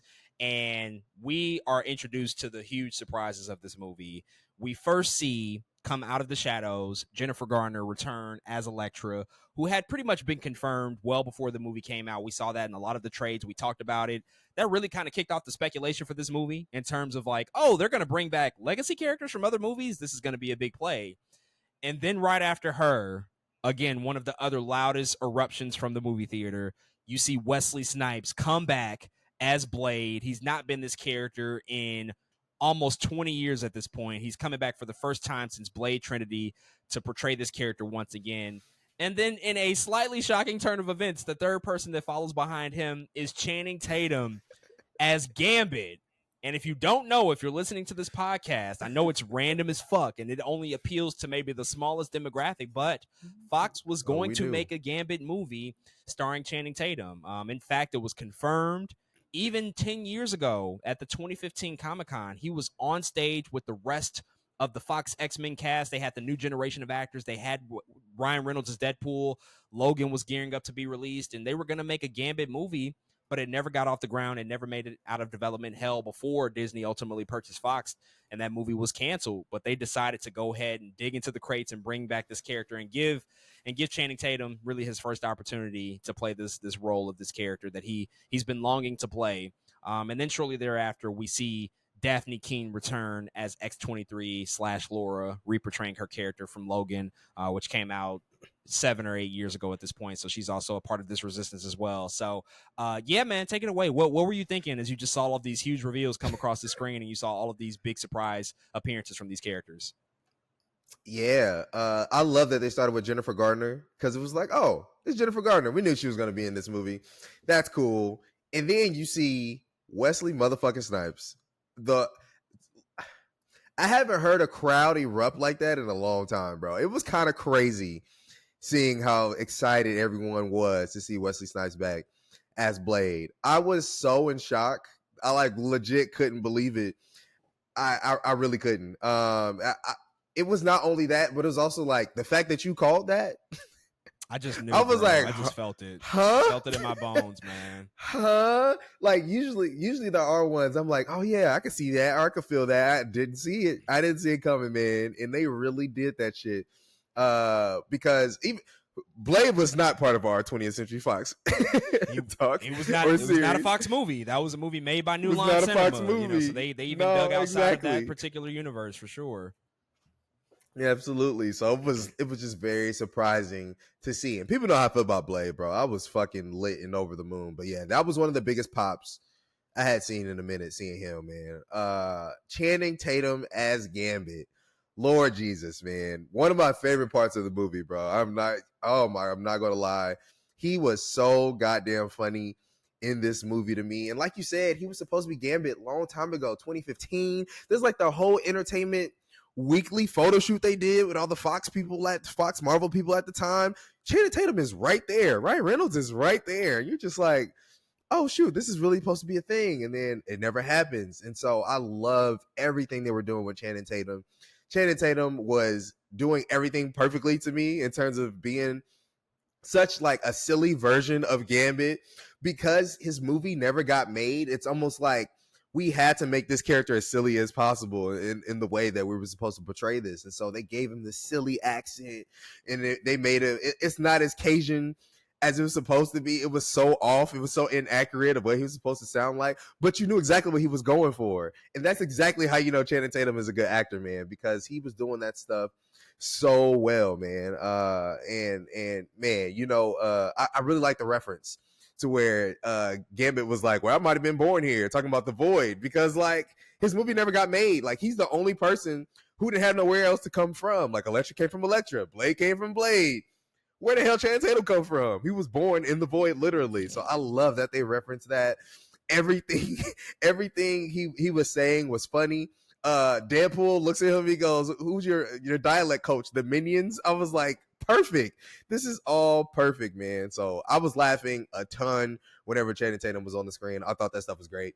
Daphne Keane, to be honest, I wanted more from her. Not from her necessarily as an actress, but like I wanted her more for her to do. Like Wolverine is right here, bro. Like this is a huge reunion between you and Logan. I just thought they would do, I think, a little bit more to bring her on screen. Of course, they have a moment between the two at the campfire, which I said again I think is a really strong scene. But yeah, I don't know. I just thought they would give us a little bit more Daphne Keane here. But overall, Tons of surprises. I was not expecting any of it. Daphne Keene, I was disappointed by it because that last trailer, and they decided to pull their card and say, "Look, y'all, Daphne Keene is in this movie." I wish they didn't tell me that. It took away from it a lot for me. Like knowing she was in the movie, I was like, that was one of my guesses that she was going to be in the movie. Like you couldn't just let me be right. You know what I'm saying? Let me be right. I would have had fun knowing that she wasn't in the movie, but they had to give it away. So yeah, that was it, man. I thought a lot of good surprises. They got money to make. That's why they gave it away. The marketing department was like, "Yeah, we need somebody. We got to put somebody in the trailer to let them know like this is going to be a reunion for sure." And it wasn't her Logan. To be fair, in terms of like the relationship and reunion, like it wasn't technically For her sure. Logan. For sure. So I think that they gave us just enough. And I don't know this for sure, but just off of like the IMDb, Daphne King hasn't done a ton of work just in totality in her whole career. Mm-hmm. She hasn't worked a ton since even Logan, and she's only, I think, just now turning 20, or she still might be 19. So I'm not speaking to her talent. I don't ever want to discredit her that way, but it just might be somewhat of a limitation in terms of what she can really do on an emotional level. There just might be some limitations there possibly. But beyond that, this moment, I mean, it was huge. It was great. Blade coming out was definitely, alongside the flame on moment, the biggest pop in the theater. It was incredible. It was because crazy. Everybody knows Wesley Snipes at Blade at this point. Even if you didn't necessarily grow up with that movie, you know the character. It's been such a long thing now in live action comic book history, because that was the first movie that kicked off this modern superhero craze that we've been living in for the past 25 years. Blade in that film and Wesley Snipes is so integral to that. And the fact that he got to come back and do this and have another chance at bat was amazing. And I just love that they played on the whole interaction between him and Ryan Reynolds, because they did not always get along. They had a joke in the movie about that, like, "Oh, I don't like you." And Ryan Reynolds, Wade Wilson, is like, "You never did," because they had heat on the set of Blade Trinity. They weren't the friendliest of people with each other. Ryan Reynolds was not Deadpool in that movie. He was Hannibal King. But Wesley Snipes at that time, he just had a lot of conflicts with a lot of the filmmakers. David Goyer in particular, he did not like. And also apparently there was a lot of rumors that he did not like Ryan Reynolds because he felt like he was taking away a lot of his screen time in that particular film. And so they've not been on the best of terms. And it was even nice to see at Comic-Con Ryan Reynolds introduce him and bring him out on stage, and he said, "My friend Wesley Snipes." And so they've clearly patched things up. That was just such an incredible moment. Just love seeing him back here. He looked great. They had the hair down packed, the fangs, the music that they put behind his introduction, the costume. All of it was fantastic. I think Jennifer Garner, she looked great. I love the Ben Affleck dig, the Daredevil dig. Yeah. That was really funny. And she ultimately, I thought, really, really earned her spot in this particular story too. And then Channing Tatum is Gambit. That was a delight. Obviously, again, if you know exactly the development, the history of how that movie never came to be, and the fact that he came in and was like, "Yeah, I'm just gonna be ironically bad at this. I'm just gonna be in on the joke," was amazing. One of the wildest things he said, when Wade's like, "Are you guys ready?" And he's like, "I shot out of my daddy's dick ready."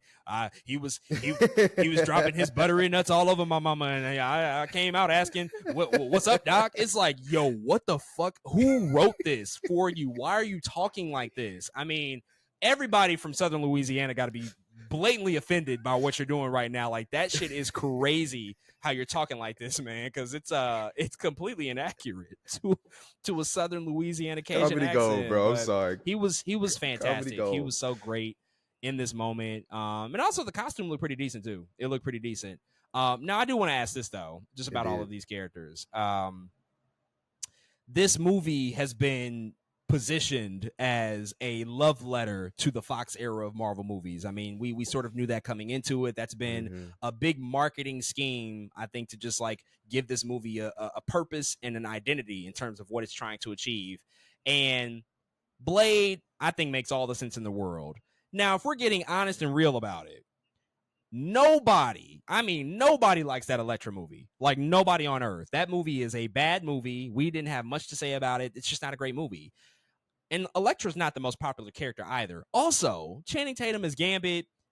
A small fraction of the audience even knows like what the fuck is going on there. Like, that is not going to be knowledge that's known by general audiences, that this whole thing had a whole life cycle and he never got to portray this character. Like, you'd be lucky if people even know who the character is when they first see him, And so, I mean, it's fun, I think, for us who are really knee deep in this stuff, and we're sort of in this bubble and we know how these things play out and we speculate and we go through the rumors. But generally speaking, when I was talking about this earlier about the sort of the manufacturing of emotions, I mean they really they're kind of scraping the bottom of the barrel here in terms of like surprise appearances and characters that we're using.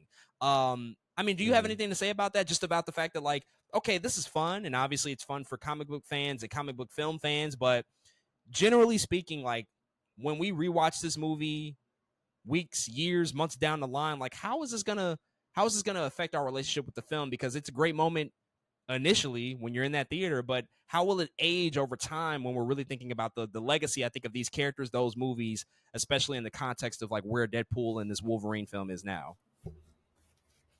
That's such a good question, and of course we'll have to see how it ages to be sure. But right now, it's one of those things where it almost feels like in the movie they try to, like you said, this is a love letter to all things Fox, those Fox Marvel films. It feels like they That's try what they to, say it is. I don't know if it's actually that, if I'm yeah, that's being what they honest. say it is. Yeah, I don't know that if it is either, but they try to almost have redemption arcs for these characters, which is so interesting because it's like I don't I don't know if we necessarily needed that either, right? And they even go a step further to say like, oh, we're gonna save them, almost even like, oh, we might see them again, like that almost put them on a plate, like, you might see them again, and it's so weird to me because I just don't understand where any of this works or any of this makes sense or any of this fits in the grand scheme of things. And so like I don't know. I agree. Like I feel like they are scraping the barrel. Like you said, Jennifer Garner's Electra, nobody liked that movie. And then so I even seeing it, I had to ask myself that question of like, okay, but why are you here? Mm-hmm. And it does feel like if we are trying to make a redemption arc, then make a redemption, put a bow on it, and keep going. But it's almost like they don't even put a bow on it. In fact, it's almost like they kicked open the door rather than putting a bow on it. And I don't know how I feel about that. Part of me, I thought we were coming here to put a bow on it, and I think more than anything, that's the reason it might not age as well to me because they didn't put a bow on it. In fact, they feel like they did the opposite. They said, "Oh yeah, we might be able to go save them, and you might see them again." And I think that's why it makes me feel weird and like maybe we didn't do the justice that we thought we were doing with these characters. Especially these people are old. Like Wesley Snipes and Jennifer Gardner Yes, are old people. yes, that's a real What are thing we we've got to doing? talk about. Yeah, exactly. And Channing Tatum and Daphne Keane, of course. I mean, of course, they're younger. Channing Tatum is aging, but they are younger. I'm not worried about them, but them two in particular.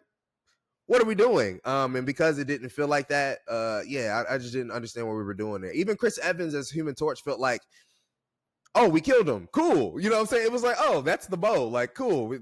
They did what they needed to do. We got what we wanted to out of that character. But yeah, Jennifer and Wesley in particular felt weird to me, and I don't know where I think that interaction is going to end up in the grand scheme of things. I don't know if it's going to age well because of that idea. Because at the end, I didn't feel like, oh man, they gave him the send off that they needed. I didn't feel like that per se. So yeah, I don't know how it's going to go, man. It's gonna have to take some time for me, I think, to figure it out. Yeah, I mean, after Wade and Logan leave the void, we don't see Gambit, Blade, or Elektra again. We see Daphne Keene as Laura come over to Wade's universe. She's Mm-hmm. sitting at the table at the end with Logan, but we don't see the rest of them. But I asked this because this is probably the best place to talk about it. And I do want to just preface it and say I liked seeing these people here. I did like it. I had a great time seeing them here, but I For do sure. question, what does it really mean? And are these the characters like that we're actually excited about? And ultimately, we Mm-hmm. cannot judge a movie on what's not in it because we were never promised anything. But conspicuous by their absence are the legacy X-Men characters. Now, coming into this Yeah, movie, exactly. I would have bet a bottom dollar that we were going to see Professor X. Any version of That's what I'm him, saying. Storm, Cyclops, Jean Grey, Beast, like all of these Mm-hmm. characters that have been referenced before that we know to be true to this Fox X-Men legacy. But this movie had quite a lot of things that didn't pan out, intentionally or unintentionally. It's funny because recently in the press run, Sean Levy and Ryan Reynolds, they talked about like, yeah, we leaked fake spoilers on purpose to preserve the real surprises. And I think that that's a good practice. But in thinking about that, I'm like, oh, well, Mm-hmm. that actually recontextualizes a lot because at one point, I don't know if you remember this, we had heard that Owen Wilson as Mobius and Miss Minutes were going to be in this movie. and they're nowhere to be Oh found. They're not in yeah. this movie at all. There was also a rumor Mm-hmm. that Liev Schreiber was going to come back as Sabretooth, but he wasn't in this movie. There was a lot of the rumors around Taylor Swift as to whether or not she was in this movie. That was more of a fun thing, but that was a big thing. Like, oh, is Taylor Yeah. Swift going to have a role in the film? A lot of people Mm-hmm. suspected there will be some Wong or Doctor Strange connections possibly being in this movie. And then other actors that we've, sort of glossed over, like Vinnie Jones. He was asked but turned it Mm-hmm. down. But I think glaringly, the biggest thing is the fact that there are no real X-Men that we have relationships with that are in this movie. But yet, at the end, in the mid-credit sort of montage, they tack on this tribute to the Fox X-Men characters, and most of those characters aren't here. Now, again, we can't judge the movie on what's not in it, because, again, they never promised this stuff to us, but I don't know. Mm-hmm. To add in a Elektra and Blade, when in actuality our relationships with the characters that I thought we would have seen would have been with a Beast or a Jean Grey or a Storm or whoever else, like none of those Mm-hmm. characters are here. I mean, how did you feel about that? Just like, reaching the conclusion of the movie, finally seeing like, yeah, oh, they decided to not, whether it was, again, intentional or unintentional, they decided not to include any of those legacy X-Men characters. Yeah, it was definitely disappointing. It's definitely the word. Especially, I remember the first time I was like, "Huh, we really didn't get them." What's the credits? They're showing all of these behind the scenes of the creation of these X-Men films and other Fox Marvel movies, and I was like, we didn't see any of these people, not a one. Not a And I one. think Nope. that's not a one. No, and I think that's what disappointed me. And like you said, I'm not mad that I seen Jennifer Gardner and Wesley Snipes. Again, I think I like the concept of like, oh yeah, let's give them some weird send-off / redemption arc. That's fine for me. But to not see any of the other X-Men at all was like, whoa, y'all didn't throw a one. And even after we see them, I'm like, oh man, this is Cassandra Nova. In the back of my head, I'm like, Professor X is gonna pop up, bro. I was like, for Cassandra Nova, there's gonna be a Professor X. Like, because at that point, after having them bring up Professor X enough, I was like, man, this dude is gonna show up. And it's either one. In my mind, I was like, James McAvoy. It makes a ton of sense. James McAvoy pops up here, and he never did. And so it was just really weird. Again, getting to those credits and seeing those visuals of Ian McKellen and Patrick Stewart and James McAvoy and Michael Fassbender, and we didn't see them in the movie at all. I was just like, what? Are we sure this is the Fox send-off that we think that it's going to be? And yeah, it felt weird, especially after seeing Kelsey Grammer's Beast at the end of the Marvels. Like, y'all can use him there, but you can't use him here. Yeah, that felt like the tee up to something bigger like this, potentially. Yeah, exactly. But it's almost like they wanted to keep the big mutants away from this movie for a reason, which of course I'm sure they do. Like, I'm sure they're going to use them somewhere else down the line now at this point, somewhere. But it's like, why not here with Deadpool and Wolverine, the two biggest mutants that you got? You know what I'm saying? So yeah, it was definitely weird to me by the end of it. Yeah, I thought there was a missed opportunity for sure. I don't know if they're gonna use them. I felt like that this was kind of the time to do it. When we did our predictions for Comic-Con, I inaccurately predicted Avengers versus X-Men, thinking like I said X-Men something. We're ramping up here. But now it's, I think, all the more clear that that's probably not the case. Technically, could they still be in Doomsday and Secret Wars? Technically, they could, but yeah, I don't know if it. I just don't. I don't know anymore if that even makes sense, because yeah, it might just be a little too random at that particular point. It felt like that this was kind of the moment to do it, and I wouldn't say a word about it if the mid credits montage was not there. Like, if they didn't include that, I wouldn't say a word about it, because again, you're not doing or signaling anything to me to say like that these characters were ever going to be a part of the story. But the fact that they put that montage at the end and we are seeing all these characters that are not in the movie, I'm like, well, this is like weird. This doesn't really add up. I mean, it was touching, but at the same time, that's where I got to questioning. I'm like, y'all are saying this is a love letter to Fox, but is it really? Like, is it really that? Like, or is it just like a sexy thing to say to give this movie a narrative? And I think it's the latter. I think that that's what it is. Like, that's how you build it up to be something bigger than just Deadpool and Wolverine. That's how marketing works. That's how you get people to go see it. But I mean, Blade, again, is not a Fox movie. That was New Line Cinema. So, like, 1/3 of your characters that are coming back as, like, this big return is not even from the studio that made you. You know, we're talking about a movie that nobody likes, that pretty much nobody saw. A lot of people don't even know Elektra as a movie exists, and another movie that never even happened. So, I just, I don't know. It's kind of a crazy dissonance thing that I'm still trying to reckon with. But ultimately, just thinking about it in totality in terms of what it could have been, it definitely feels like that they kind of lost out on something that could have been special. But honestly, at the end of the day, we still got Days of Future Past. Like that was kind of the perfect send off, and Yeah. that still exists. And so I'm just glad that we at least have that movie. As we keep moving on here, you know, we do get the campfire scene, which is really, really integral. You talked about it already a number of times. Really, really emotional scene for Logan to actually talk about what happened with those other X-Men and those other mutants and how he came back to the X Mansion drunk and they were all dead. There were, you know, mutant hunters Mm-hmm. out there. Really, really affecting scene before we ultimately see this resistance go back to the lair of Cassandra Nova and confront her and all of her henchmen. And we get this big, big battle sequence. All of these legacy characters, you know, are out there on the field battling. And this is where we kind of see like, yeah, they're a part of the story now. This is like an extended role. This is a supporting role as opposed to just popping in, saying hi, and then, you know, being disposed of. They're actually, as you said, they're fighting for something now. They specifically want an ending because they never got a chance to fight for their universe. The TVA Mm-hmm. just pruned them out of existence. And so now they get to show up and actually fight on behalf of their universe and make a name for themselves. That's like one of the other funnier lines that the Gambit says. He's like, "Ooh, I'm about to make a Gambit. name for myself today." He's so good. He's so But good. yeah, what did you think about just this whole big battle sequence? It's the second to last, you know, sort of big battle that we see in the movie. But we kind of get to see Elektra and Blade and Gambit, you know, in sort of their full comic book glory action, taking out all of these X-Men henchmen. I think the biggest surprise was Gambit. You know, we don't get to see X-Men rated R. That's not Wolverine or Deadpool.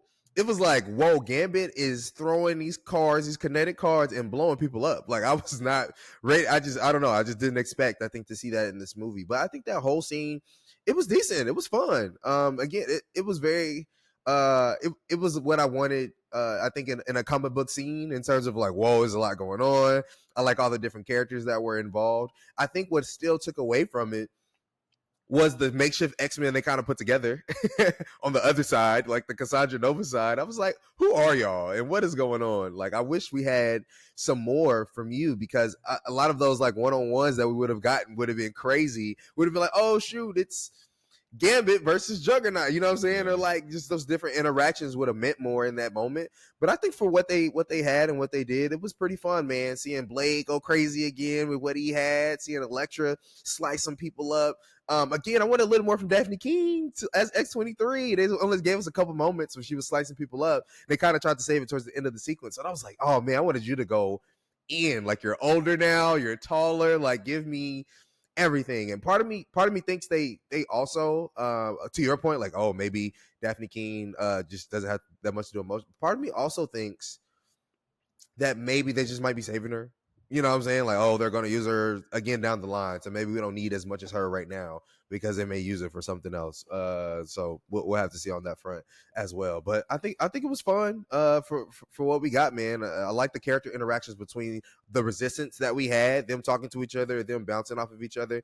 I thought some of that stuff was pretty fun and pretty well done. So yeah, I think it was a very fun scene, and I think people are looking forward to it. I like when Logan gets off the back of the truck as the final member that's ready to turn up. Like that felt like a ramp up moment. That was like, okay, cool. Let's see some more action. But I do wish that scene just felt a little bit stronger by the way of one stakes.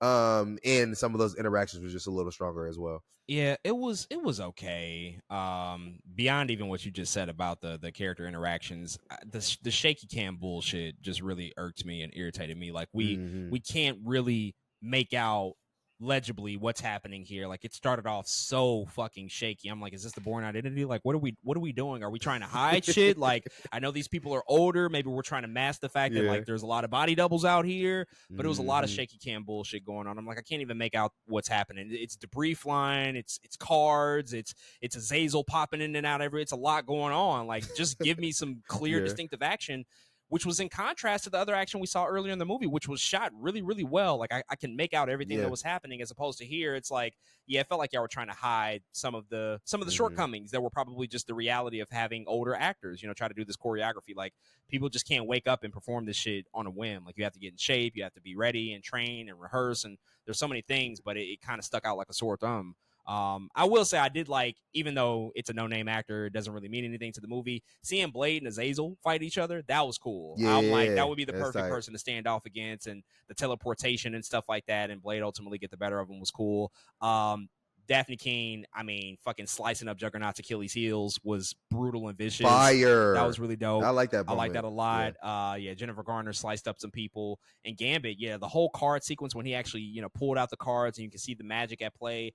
It was cool when we can focus in and really like pay attention and soak in those moments. But unfortunately, it was plagued by just really, really bad camera movement across the board that just made it hard to enjoy and to fully take in. After that, we get a whole sequence of seeing basically Cassandra Nova. She's basically gotten the best of at that point from Logan and Wade. They have this plan to use Juggernaut's helmet to subdue her powers and ultimately kill her. But at that moment, Logan has a realization like, I can't just let her die. Pyro comes back and shoots her, and Logan's like, no, I got to be a hero. I got to be what Charles wanted me to be. And they ultimately let her live, and she basically allows them to go back to their universe, back to Wade's universe, and try to save the day so that it doesn't go in peril. But when they arrive to seeing the Time Ripper is starting to sort of take shape. That's the whole plan of Paradox. And ultimately, Cassandra comes back on the other side, and she decides, after confronting Pyro, that she wants to destroy every universe, and she wants to use the Time Ripper to destroy every universe and ultimately have the Void rule over all of the universes, and she would be in control of that, obviously. And in doing so, she has called the Deadpool Corps in order to halt back and keep back Logan and Wade so that they don't take away from her plan, so that they don't try to destroy what she has in motion at this point. And this leads us into the third act, where we do finally see the Deadpool Corps introduced. And they were referenced earlier in the movie, but once Dogpool and Nicepool come through the portal, we see all of the rest of the Deadpools. It's like 100 of them. There's Lady Pool, there's Head Pool, Kid Pool, Baby Pool, Cowboy Pool, and a lot of fun actors portraying these. Mostly Ryan Reynolds' family. Blake Lively does the voice of Lady Pool. Their kids do Baby Pool and Kid Pool. Inez and Olin Crazy. Reynolds, so they got in on the fun. Matthew McConaughey voices Cowboy Pool. Nathan Fillion voices Head Pool. So they had some fun, sort of Easter eggy appearances here as well. But that launches us into a big, big action set piece where we see Wolverine don the cowl finally for the first time in 24 years, and we see him and Wade team up to go against the entire Deadpool Corps. What did you think about the sequence? It was, sort of the final big action set piece, and it was full of multiverse shenanigans. It was all sorts of crazy stuff going down with all of these different Deadpools from these multiple universes. What did you think about this whole sequence as it played out? So there are things I like about it and things I don't like about it. Things I do like about it. I just like seeing all the different Deadpools because, of course, we've seen other variants of other characters up until this point. It's like, yeah, one, they talk about that and like, why are we doing this? Like, we can't keep doing this multiverse thing with a bunch of different characters. I like that they bring that to attention. But Deadpool is the perfect character to be super weird with in his variants, like as weird as possible. Like Baby Pool is like, how did we get here? And like, I don't know, there's just other variants that are like, of course you would be a pool. Like, why are you like this? So some of those were actually pretty funny. Another thing I like about the action sequence is the old boy feelness of it, right? Like the one shot left to right, let's do that feel kind of thing. I thought that was pretty cool and well done. A couple things I don't like about it. I don't like the street they're on. It doesn't look good to me. Like something about that set piece. It looks like a set. It looks like a backlot for sure. It looks like a backlot. It's just like I don't know. I don't know why they couldn't get it together in this moment. Like why that set piece looks like that. Even in the trailer was like, I don't know what this is, but I hope it's not long. And it turns out to be a whole action set piece where this thing exists. Like it looks like a backlot. The architecture looks like something I've seen 1,000 times before. I was just like, what? I feel like we could have been more creative in the everything that looked around it. The fighting itself was fine. Like I like the action sequence. I like all of that, but I wish it looked better. And some of that stuff took away from it a little bit. Even when they jump out the back of the bus, it's like, oh, that's cool. But even that could have looked a little better. I don't know, but something about it that was just a little off to me. And the last thing I didn't like, I don't like how they wrapped it up by old boy just coming, but Peter just showing up. That was like such a cop out to me. I don't know. It's like, just why not just leave him dead? Why not just leave the Deadpool's dead? Like, that was cool to me. Like, if you find out that Nice Pool doesn't have a healing factor, to me, it would have been cool to say our Deadpool, or the one we got in Earth 1009 or whatever Prime. it is, Deadpool Prime. I like the idea of maybe he's the only one that has a healing factor. Mm-hmm. That's tight to me. Do that.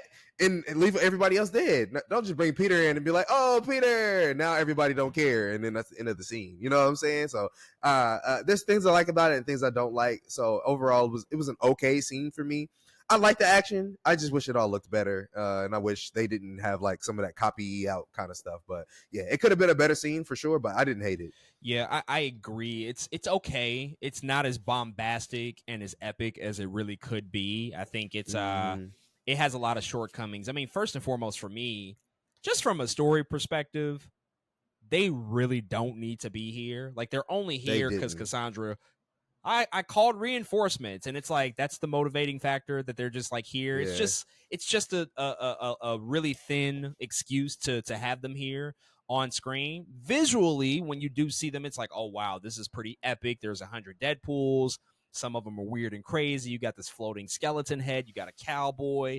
Some of the voices are fun, and you see Lady Pool, Uzi time. Like, that stuff it's cool. It's okay, but once you launch into the action and you realize, like, this is not for anything really. This is just to fucking show off at this point, which can be good, but I don't think it was the greatest. And, you know, even in trying to do the old boy thing, they don't do it well. It's like, just it's very much just like a mediocre version of something that's obviously been done a lot better.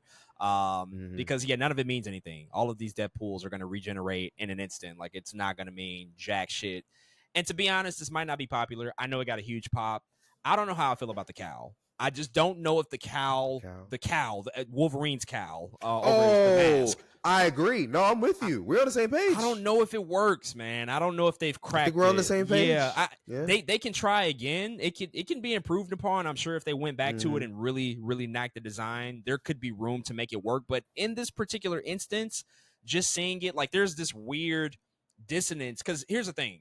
They give it the eyes of Deadpool, those very reactionary CGI eyes, right? But you also still have the real face of Hugh Jackman. It's not a full mask. And you can tell that there were several shots that were completely computer generated. Like, when they first jump out of the back of the bus and they land, and he's just like standing in that fighting pose, that's all CG. It's not a real Hugh Jackman standing right there. Exactly. It looks like a video game. It looks like you're about to play Marvel versus Capcom in a second. You know, it's just like, that's not convincing, and that didn't look great. And so I think that if they want to bring that back, if we do get Hugh Jackman again, or just in general, I mean, if we have a Wolverine with a cowl over his head, we got to fix that.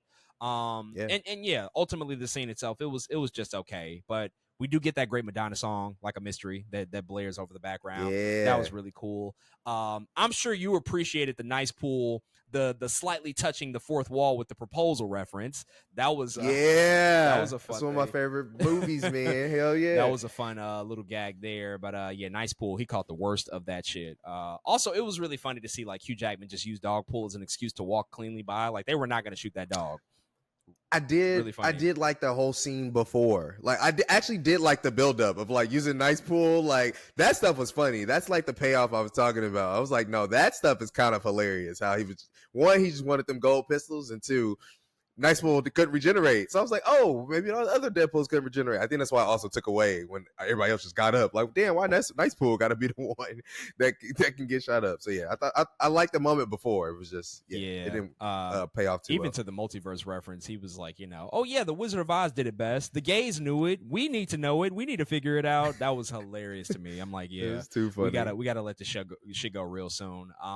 But then after that, we go down underneath the subway. The Time Ripper, it's about to, I guess, self-destruct, or Cassandra's about to take control over whatever's happening. We have this big sequence where Wade and Logan are trying to basically self-sacrifice themselves. They're doing the whole Spock treatment from Star Trek. Ultimately, Wade is able to get inside the Time Ripper device.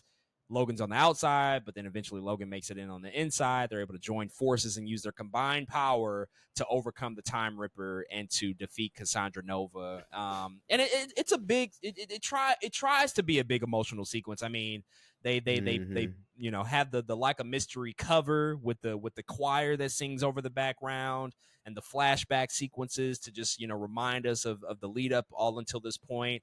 What were your thoughts on just like this final big moment, seeing these two finally join forces and come together and I guess drive home the themes or the themes that they tried to shoot for with the movie? They talked a lot about friendship and finding unity amongst each other, and obviously purpose was a big theme here as well, and redemption, as we've talked about. So how did this scene work for you in terms of trying to convey those ideas and ultimately overcoming Cassandra Nova? Not my favorite. And to be honest, part of the reason is I could not get Guardians of the Galaxy out of my mind. Oh my Just god, I like couldn't that. get it out of my mind. I'm literally staring at the screen like, is this supposed to be new? Like we have literally this is literally ripping off one of the best Marvel movies we've ever gotten in Guardians of the Galaxy, and we're doing it again. And yeah, it was just okay, I guess. Like I think the way that they were trying to portray it and the way they were like moving the camera was cool, and like you said, the music was going, but I just could not shake that visual out of my head and feel like I had done this before. It felt like more than once too. I was like, oh, here we go, the power of friendship. We're back again. I don't. It didn't feel accurate to what Deadpool and Wolverine was supposed to be as characters because they are so. It's not that they can't team up in the end. That's not it. It's something about the way they do it. It's something about the nuance and the DNA of like, make it different. I don't know. Do something else that's not holding hands like Guardians of the Galaxy and everybody sharing the burden of this thing. I don't know. I just feel like there was another direction that they should have taken. And so it definitely took away from it. That final act is, man, it is definitely not my favorite final act of these movies. It's not bad, but it's not great, man. I think this is another one of them scenes I was like, we had been there, done that. And also because we were in another lab, I was like, that also feels like been there, done that, especially with Wolverine. I was like, Deadpool too. They're lab rats. That's what they are. And it's like, oh, we returned to another lab with another machine doing another thing. It was just like, yeah, I wish they had decided to do something else in this moment. Yeah, that didn't look like this, and it was also they didn't even have to come face to face with Cassandra Nova. It was like they're separate. Like Cassandra Nova's over here doing this thing, and y'all are over here doing this other thing. It's like a race with this percentage on the screen. I don't know. I just expected something else, and for me overall, I think it was disappointing overall. Not bad, but just disappointing, and I think that's too bad. Yeah, that's too Too bad. many cliches. It's just too many Yeah. cliches. Just too many tropes that we're so used to that we've seen before. Self-sacrifice. Oh yeah, holding hands will save the world. That'll work. All of these things that just like it doesn't really mean anything. It's just made up just to Mm-hmm. look good. And it's a really dramatic excuse to get us to see how shredded Hugh Jackman was. Which, by the way, thumbs up for that. He looks fucking incredible. He was I don't shredded. know, good God, I don't know.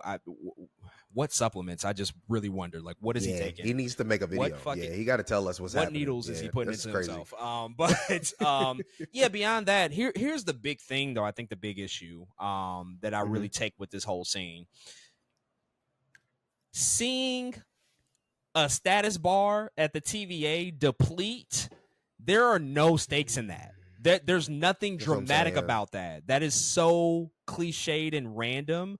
We don't ever see a universe that's actually in peril. We don't see people die. We don't see worlds evaporate. We don't see none of that. We see people watching a status bar.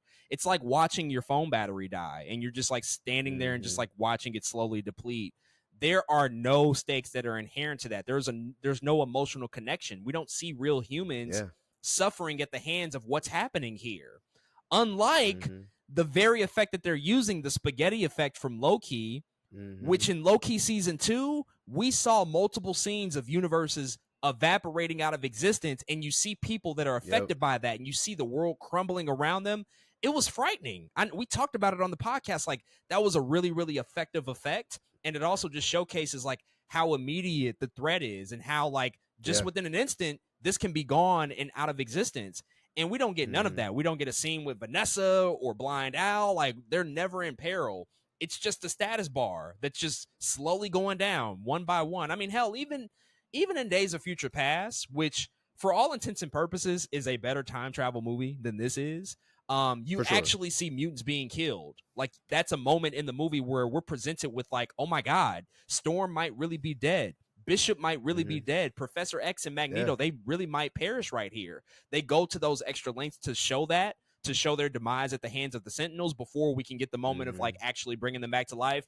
And there's none of that here. There's absolutely none of that. It's literally just Logan and Wade joining forces, holding hands, Madonna in the background, blasting on 1,000, and it looks Hmm. cool. It's It does look cool. it's nice that way. The choir that's doing this cover, fucking incredible. I love the cover here of what they did. But from an emotional standpoint, from a stake standpoint, Hmm. it's non-existent. It just completely, I think, fails at what they're trying to achieve here. And I think that that's a big missed opportunity, a big letdown when you're trying to have this big emotional, dramatic ending for these two particular characters, especially when we know they're not going to die. There's just no way they're going to die. That's Yeah, not even exactly. a possibility. So you have to add something in there that's going to give us a reason to feel like, oh wow, there's something to be lost here. But they never do that. So didn't like it, but it was what it was. Ultimately, they save the day. Cassandra Nova's dead. They're able to go back to Wade's universe. They have some shawarma first. You know, Wade's like, oh, yeah, the Avengers invented shawarma. Nice little moment. Nice little callback to the Avengers there. They go back to Wade's universe, and it looks like Logan is now in Wade's universe. You know, at first he was like, oh, I'm, just going to figure it out. But then he decides to join Wade and, sit at the table with everybody else. And it looks like Wade is going to try to reestablish a connection with Vanessa before long, and try to strike up a romance once again with her. We'll have to see ultimately if that plays out in any particular way. Before we get to the post credit scene, we already kind of talked about the mid credits montage. Want to just do some quick, sort of like best of, go through like what your favorite joke was, what your favorite action scene was. There were a lot of needle drops. What your favorite needle drop might have been in the movie was. Maybe let's start off with the best action. We had some really big bombastic action sequences. We just talked about the Deadpool core sequence. We talked about the Resistance versus Cassandra's army. Obviously, the Honda Hmm. Odyssey fight, the first fight in the Void, the Bye Bye Bye action sequence. What would be your favorite out of all of those sequences? uh I gotta go car. I gotta go to Honda Odyssey, bro. It's just too. It was just too funny for me. It was like, and it was. I love how contained it was. I love how. I love the moment it came off of too. That emotional beat. Again, how he got wrapped up in them seatbelts was hilarious. I don't know, but like, I think that's my favorite action scene for sure. It made sense for Deadpool and Wolverine, the characters, the most. Like that was like, if they showed the title right there, I'd have been like, yeah, that's Deadpool and Wolverine, absolutely. Yeah, it was incredible. And I mean, just seeing them get stabbed over and over like that was, it was unreal. It was brutal. Even the moment when Logan broke his arm and Wade just snaps it back in Oh, place, that was yeah, it's crazy. unbelievable. The baby knife shit was funny. Anytime he pulled baby knife, that was really funny stuff. Baby night. But yeah, I agree. The Honda Odyssey fight was stellar. I just loved it. I love those intimate, For close sure. quarters action sequences like that. That's always gonna be something that I particularly favor. Let's maybe best needle drop. I mean, this soundtrack is crazy. They have Oh, they it's have nuts. NSYNC, they have Green Day, Huey Lewis in the News, Aretha Franklin. We talked about AC/DC, Crazy. Fergie. I mean, there's a lot of songs in this movie. Yeah. All of them distinctly different from each other too. But yeah, for you, what would be the best needle drop that happened in this movie? Man, I'm gonna go with the simple and basic bye bye bye, bro. Because I really think this was like just a phenomenal Deadpool intro. I think this is what, again, the character is. It definitely brought me back to Deadpool 1, seeing him for the first time, how he's supposed to feel, the quippiness, the playing with the skeleton of Wolverine, and again the way that sequence is combined all with the credits, the opening credits. Is just, yeah, it made sense with the dancing. I'm gonna go bye bye bye, man. I think they did a good job No, there. that's a great choice. Outside of the cover of Like a Prayer, that choir cover, which I do really Hmm. like, It was it fire. was No, really you're right. It was fire. fire. But the one that followed up Hmm. behind that, I just didn't expect it. Like we got "You're All I Need to Get By" Aretha Franklin. I just really like Hmm. that song as a way to wrap this all up. Like it, It's a good it's song. actually a great song by her, of course. But then just like thematically, like "You're All I Need to Get By" is great. And like the last words of the movie from Wade are, sometimes the people that you want to save are the people that end up saving you. And that's like actually, I Mm, think, a if bar. we really take this movie for what they're trying to do, that's kind of what they're going after. And so I really appreciated that song in comparison, or paired with that particular line. And lastly, best joke. I mean, there's like 700 jokes in this movie. It's so many to pick from. It's damn near impossible. Oh You my you don't got to pick god. just one either. You can pick multiple because there are so many to pick from. I do want to call out a couple myself. I Yeah. think the one towards the end when they are in the subway and they're talking to Hunter B-15, who we haven't mentioned yet, but Wumi Musaku comes back.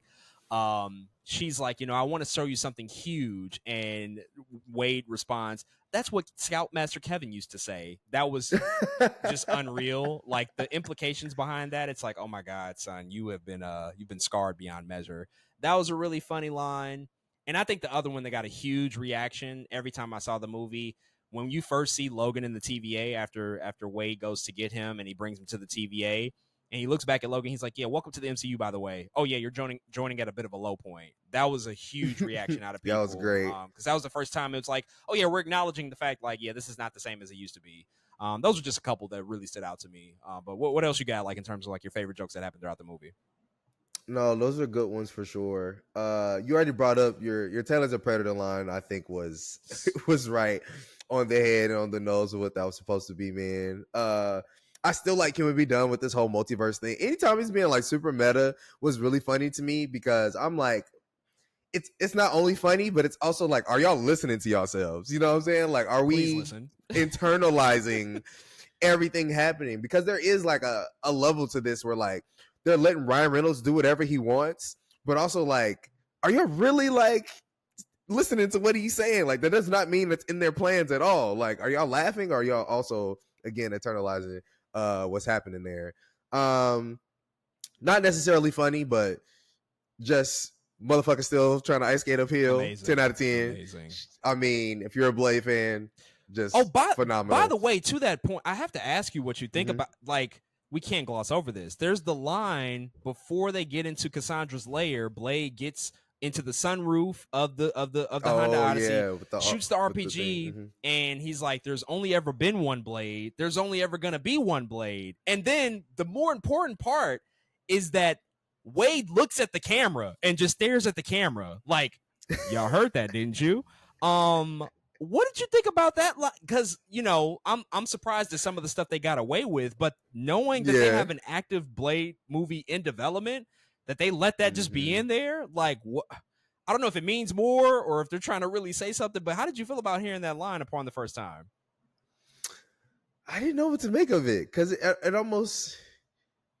I don't know. It was weird because, of course, Wesley Snipes has been, of course, on the internet. Like, it's hard to make that Blade movie, huh? You know what I'm saying? It's like, oh, I'm sure y'all are struggling over there. And he's over here like, nigga, I got 3. Y'all can't make 1. Like, he's also kind of being meta with all of this as well.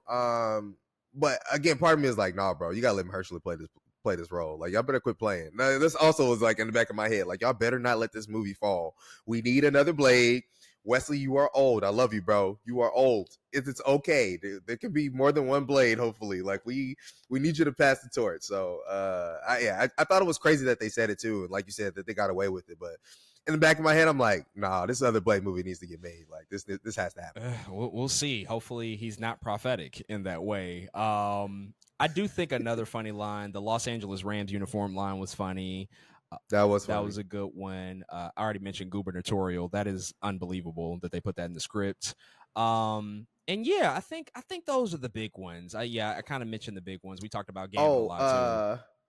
There are 206 bones in the body, and then 207 on watching Gossip Girl. That was great. Great. That's a good line. They murdered that. That's a good line. The pop culture stuff really works here. I mean, obviously that's he brought up Blake twice. He's like, I'm telling Blake, that was funny stuff. Another big one that got a huge laugh out of people at the beginning when he digs up Logan's adamantium corpse and he's sitting next to it and he's, doing the Hugh Jackman accent. He's like, there's nothing quicker that'll get me out of retirement like a big bag of Marvel cash. And it's like, yeah, that's exactly right. You motherfuckers are getting paid to be in this movie. But that was really funny too. A lot of just really funny stuff here. The comedy works. I do wonder, how will the comedy age, though? I think that's always like a consideration. Like anytime you're talking about comedy that's like super topical and of the now, how is it going to age? Well, we won't know until we rewatch the movie in the future, but that's going to be interesting to sort of re-examine because like a lot of the multiverse gags are very relevant right now, but I mean, Yeah, who's to say that in like 7 years the MCU might not be the most cracking shit ever again? And so like when I watch this movie, I'm gonna be like, oh that's yeah, real. the MCU wasn't great then, but I don't even care anymore. So I don't know. We'll have to see how that ultimately plays out. Wrapping up here, post credit scene, another sort of funny gag. Basically, Wade is able to prove his innocence. He goes back to the TVA. He gets the footage of when him and Logan are apprehended by Cassandra's army, and they're in the transportation device with Johnny. And basically, we see Johnny does indeed say all that foul shit about Cassandra. He actually does say all of that crazy stuff about her. Wade was not lying. He was not making it up. He caught it all on camera, and he walks off, and he's like, "Gotcha, Yeah. fuck face." And yeah, I think it leaves. I think it leaves everybody happy. But how'd you feel about just seeing this whole sequence, this whole post credit scene? I love the post credit scene. Actually, I thought it was a really good callback and very smart writing. Actually, no matter how small it was like, oh wow, no, he really said all that shit. Deadpool still got him killed. That's not false. He didn't have to snitch on him. He definitely He snitched on snitched him. for sure. But Yeah. yeah, but I still love the misconception that he didn't say all that stuff when indeed he did. It's another example of like just Chris Evans going all out and doing whatever the hell he wanted to do in this movie, man. I thought it was very well done. Yeah, really, really fun. Because it was so funny. Like I didn't need them to do something that was like earth shattering. The fact that it was like, no, this is Yeah. just another really funny gag, and we get to see Chris Evans one more time just go the fuck off. Yep. He could she could take the juggernauts and say, like he says wild shit, like just all sorts of So stuff. much though. It was really great, really, really great way to wrap up this movie. But yeah, I mean, I guess as we wrap up here, we got a couple of final quick things to just touch on. I mean, before we do rankings and final thoughts, I mean, what do you think the futures are looking like ahead for Ryan Reynolds and Hugh Jackman? Like, is this really it for either one of them or both of them? Do we see them again in the MCU? I mean, anything is possible at this point, but as we have noted for some other stars, these guys are aging. Hugh Jackman is 55. Mm-hmm. He's not getting any younger. Mm-hmm. Ryan Reynolds is being threatened with divorce from Blake because she's like, yeah, no, you do another one of We got these, I'm kids. leaving you. We have 4 kids, by the way. You got to Yeah. be here for when they grow up and all of those important things I totally get. But I don't know. What do you think in terms of the next steps for them and what it might mean for the capacity in terms of how we see these characters in the future, whether it be another movie or just another appearance and another sort of crossover event? Man, that's a good question. And the fourth one's on the way, right? The fourth baby? You know, the fourth I baby like on think the way. Ain't she so. pregnant like right now? Yeah. I think she like might be pregnant like right now. Well, she ain't looked pregnant at the premiere. She looked snatched at the premiere. She looked completely. Yeah, no, for so sure. unless it's an early baby, I don't know if they just had it or Mm-hmm. where they're at with it. But yeah, a lot of No, kids. okay. A lot of kids. Dude. I don't know because man, we have talked about it. The way the MCU is going right now was like bring them back, bring them back, bring them back, bring them back, bring them back, bring them back, and we've already talked about how it is hard to see Wolverine and Deadpool played by anybody else. I will say Deadpool feels like a character that once you get him right, you can put him away for a while, right? But the way the movie ended, the way they're all at the table and X-23 is there and Logan is there, it's so open, of course on purpose, because that way they can do anything what they need to down the line.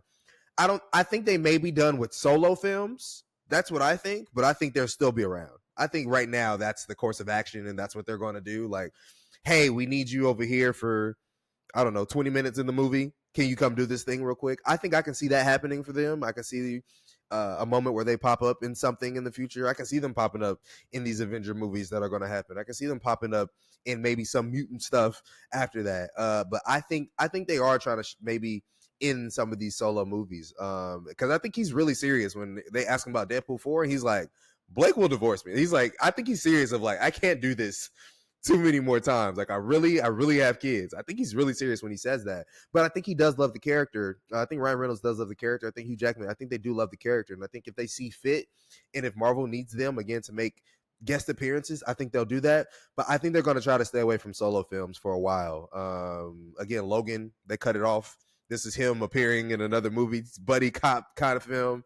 I think they'll kind of leave it there. And then this is the third Deadpool movie. This is a trilogy. And I feel like they kind of closed the door on that too. So I could see them popping up as guest appearances, but I don't think I think they're going to try to stay away from any kind of solo slates anymore after this. I just don't know what else you can do for a Deadpool movie. I really don't. They Mm-hmm. kind of emptied the clip here. They did They it. they really took it to the max. The one big thing I think a lot of us wanted to see was obviously a team up movie between him and Wolverine that had been long desired ever since they first teased it all those years ago.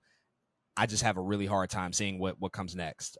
This took it to the max in terms of how much you can do for the character, but it's really hard. It's a really difficult undertaking. This isn't just like making a comic book movie. Like you're trying to make a really really funny comedy at the same time, and that's Mm-hmm. demanding as hell. And yeah, I just don't.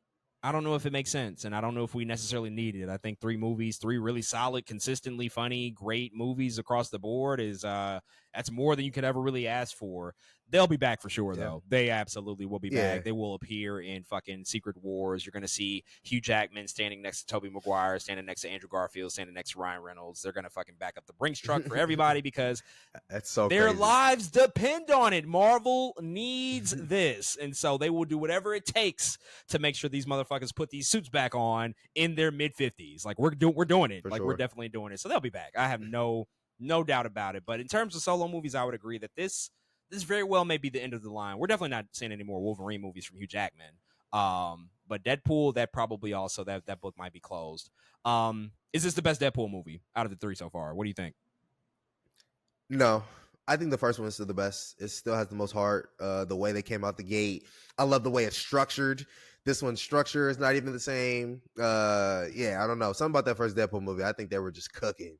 They were cooking. What's so interesting is I actually feel like I put the Deadpool movies almost equal with each other. Like I would put this one a little bit under maybe 1 and 2, but like, yeah, I don't think it's the best Deadpool movie, but I think it is. I'm gonna say this: I still think it's the funniest Deadpool movie, just not the best. They all orbit the same, I think, stratosphere The same for thing. me. Mm-hmm. I actually think the second one's the best. That's my favorite one out of the bunch. Mm-hmm. I think I laugh a lot more at the second one than I do the first one. The first one is the Yeah. best from a story and structure perspective. It's one of the best Mm-hmm. introductions and origin stories that I think we've gotten as of late. But the second one is just it's so much fun and so funny to me. And so I would Yeah, go it is 2, funny. 1, 3. This would be like at the bottom, but like Mm-hmm. barely like it's all Yeah. just again sort of in the same Together. I orbit agree. for the most part. So that's not really saying a ton. And then sort of last thoughts. What do you ultimately want to say about this movie in closing, and where would you rank it amongst the rest of the MCU? We got 34 movies now. This is getting Sheesh. increasingly difficult to do because 34 movies is a lot. But yeah, final thoughts, and where would you rank it amongst the entire MCU canon thus far? Yeah, I'm proud that we got here. We talked about it in our Marvel Fox kind of podcast series, but sometimes it does take failure, and having your back against the wall in order to have something of merit and success, at some point. And without X-Men Origins in that kind of failure of Deadpool's depiction in that movie, we wouldn't be here. In all the other things that happened down the line to even get to the Disney's acquisition of Fox, we wouldn't be here having a Deadpool and Wolverine movie with 2 of the biggest superhero stars, that we could possibly have. So much so that we can't even imagine them playing anybody else. I think that is I think in a lot of ways we're blessed to have that because it's a hard thing to do. Shoot, you see how the DCEU ended up. You know what I'm saying? It's a very hard thing to do to have these movies, I think, be successful as they are. I'm happy this movie turned out the way it did. To be honest, like there is a world where this movie is a shit show. Shoot, not everybody even likes this movie. That is definitely the case, but I had a ton of fun, man. And a lot of this, when it comes to Deadpool, I'm looking to laugh. I'm looking to have a blast, and I'm looking for some fun action sequences. And I think this movie did provide a lot of those things. By far, not a perfect movie. Unfortunately, there are things that I can take away from it and then pick at, but I think just the way we felt in the theater, the laughs that we had, and we were able, I was able to enjoy it by the end of it all. Where I would rank it, man. Man, my rankings are so weird. Of course, they change every day. When you watch one movie, you're like, wait, I like that better than I think I remember liking that movie. Right now, I have it in like kind of the smack dab middle of the pack. I have it at 16. Above it is Shang-Chi, and underneath it is the first Ant-Man. So yeah, very interesting spot, but yeah, I just kind of have it in the middle of the pack. It's going to take some rewatches of everything around it to figure out how I really feel. But right now, that's where it sits, man. At the number 16 out of how many movies again? 34 movies. Wow, it's so many movies. But yeah, that's where it lands. A lot of films for sure. I'll keep it brief. Ultimately, this was a win for sure for Marvel. This was a great time at the movies. Is it the savior that they needed to be? No, but it was never designed to do that. But ultimately, what it was designed to do was to reignite us as a fan base to get excited about characters that we have known and loved for such a long time. To see Hugh Jackman come back and just knock it out of the park, he just once again proves why he's in a class in and of himself. He is singular and stands alone, I think, in terms of his representation of a comic book character. Very hard for me to imagine anybody else stepping into the role at this point. Ryan Reynolds as Deadpool deserves all the credit in the world for just taking this franchise to an entirely different level. Like now we're talking about rated R films being some of the most commercially successful movies of all time, Mm-hmm. which is saying a lot because this is not designed to be a 4-quadrant movie. It's the opposite of a 4-quadrant movie. Like this appeals to a very specific fan base. I think, in fact, the opening weekend audience, it was 64% male, and I can attest, it was a lot of niggas at the screenings that I went to, just all men all the time. Like it was not barely any women. And that's a crazy thing to say. Like this can be as commercial as it is, but he deserves so much credit Yeah. for everything he's brought to this character and to this franchise, to the marketing, his business acumen, and just his love and dedication to the role. I mean, him and Hugh Jackman, they coexist in a really beautiful way in that respect. And so I just love that these two guys who we know pour everything into these roles have stepped up to the plate one more time to give us, hopefully, if it is a send-off, something that we can look back on and say, that was fun, that was satisfying. But if it's not, if it's just the lead up to something bigger and better, then that's great too, because I know they'll do the best job that they possibly can. Rankings for me, it's right now at 15. I think it's right underneath Guardians of the Galaxy Volume 2 and Spider-Man Homecoming, but I do have it above the first Captain America. I actually have it above Black Panther Wakanda Forever and Ant-Man right now as well. So it's about 15 for me. We'll see how that changes Yeah, over the we're course close. of the next few years, but ultimately we will certainly have to see what the legacy of Deadpool and Wolverine will continue to be and evolve and grow into over the next few years. But folks, those are all of our thoughts on the 34th feature film in the Marvel Cinematic Universe, Deadpool and Wolverine. If you have thoughts on this movie, if you've seen it, definitely hit us up and let us know what you think about it.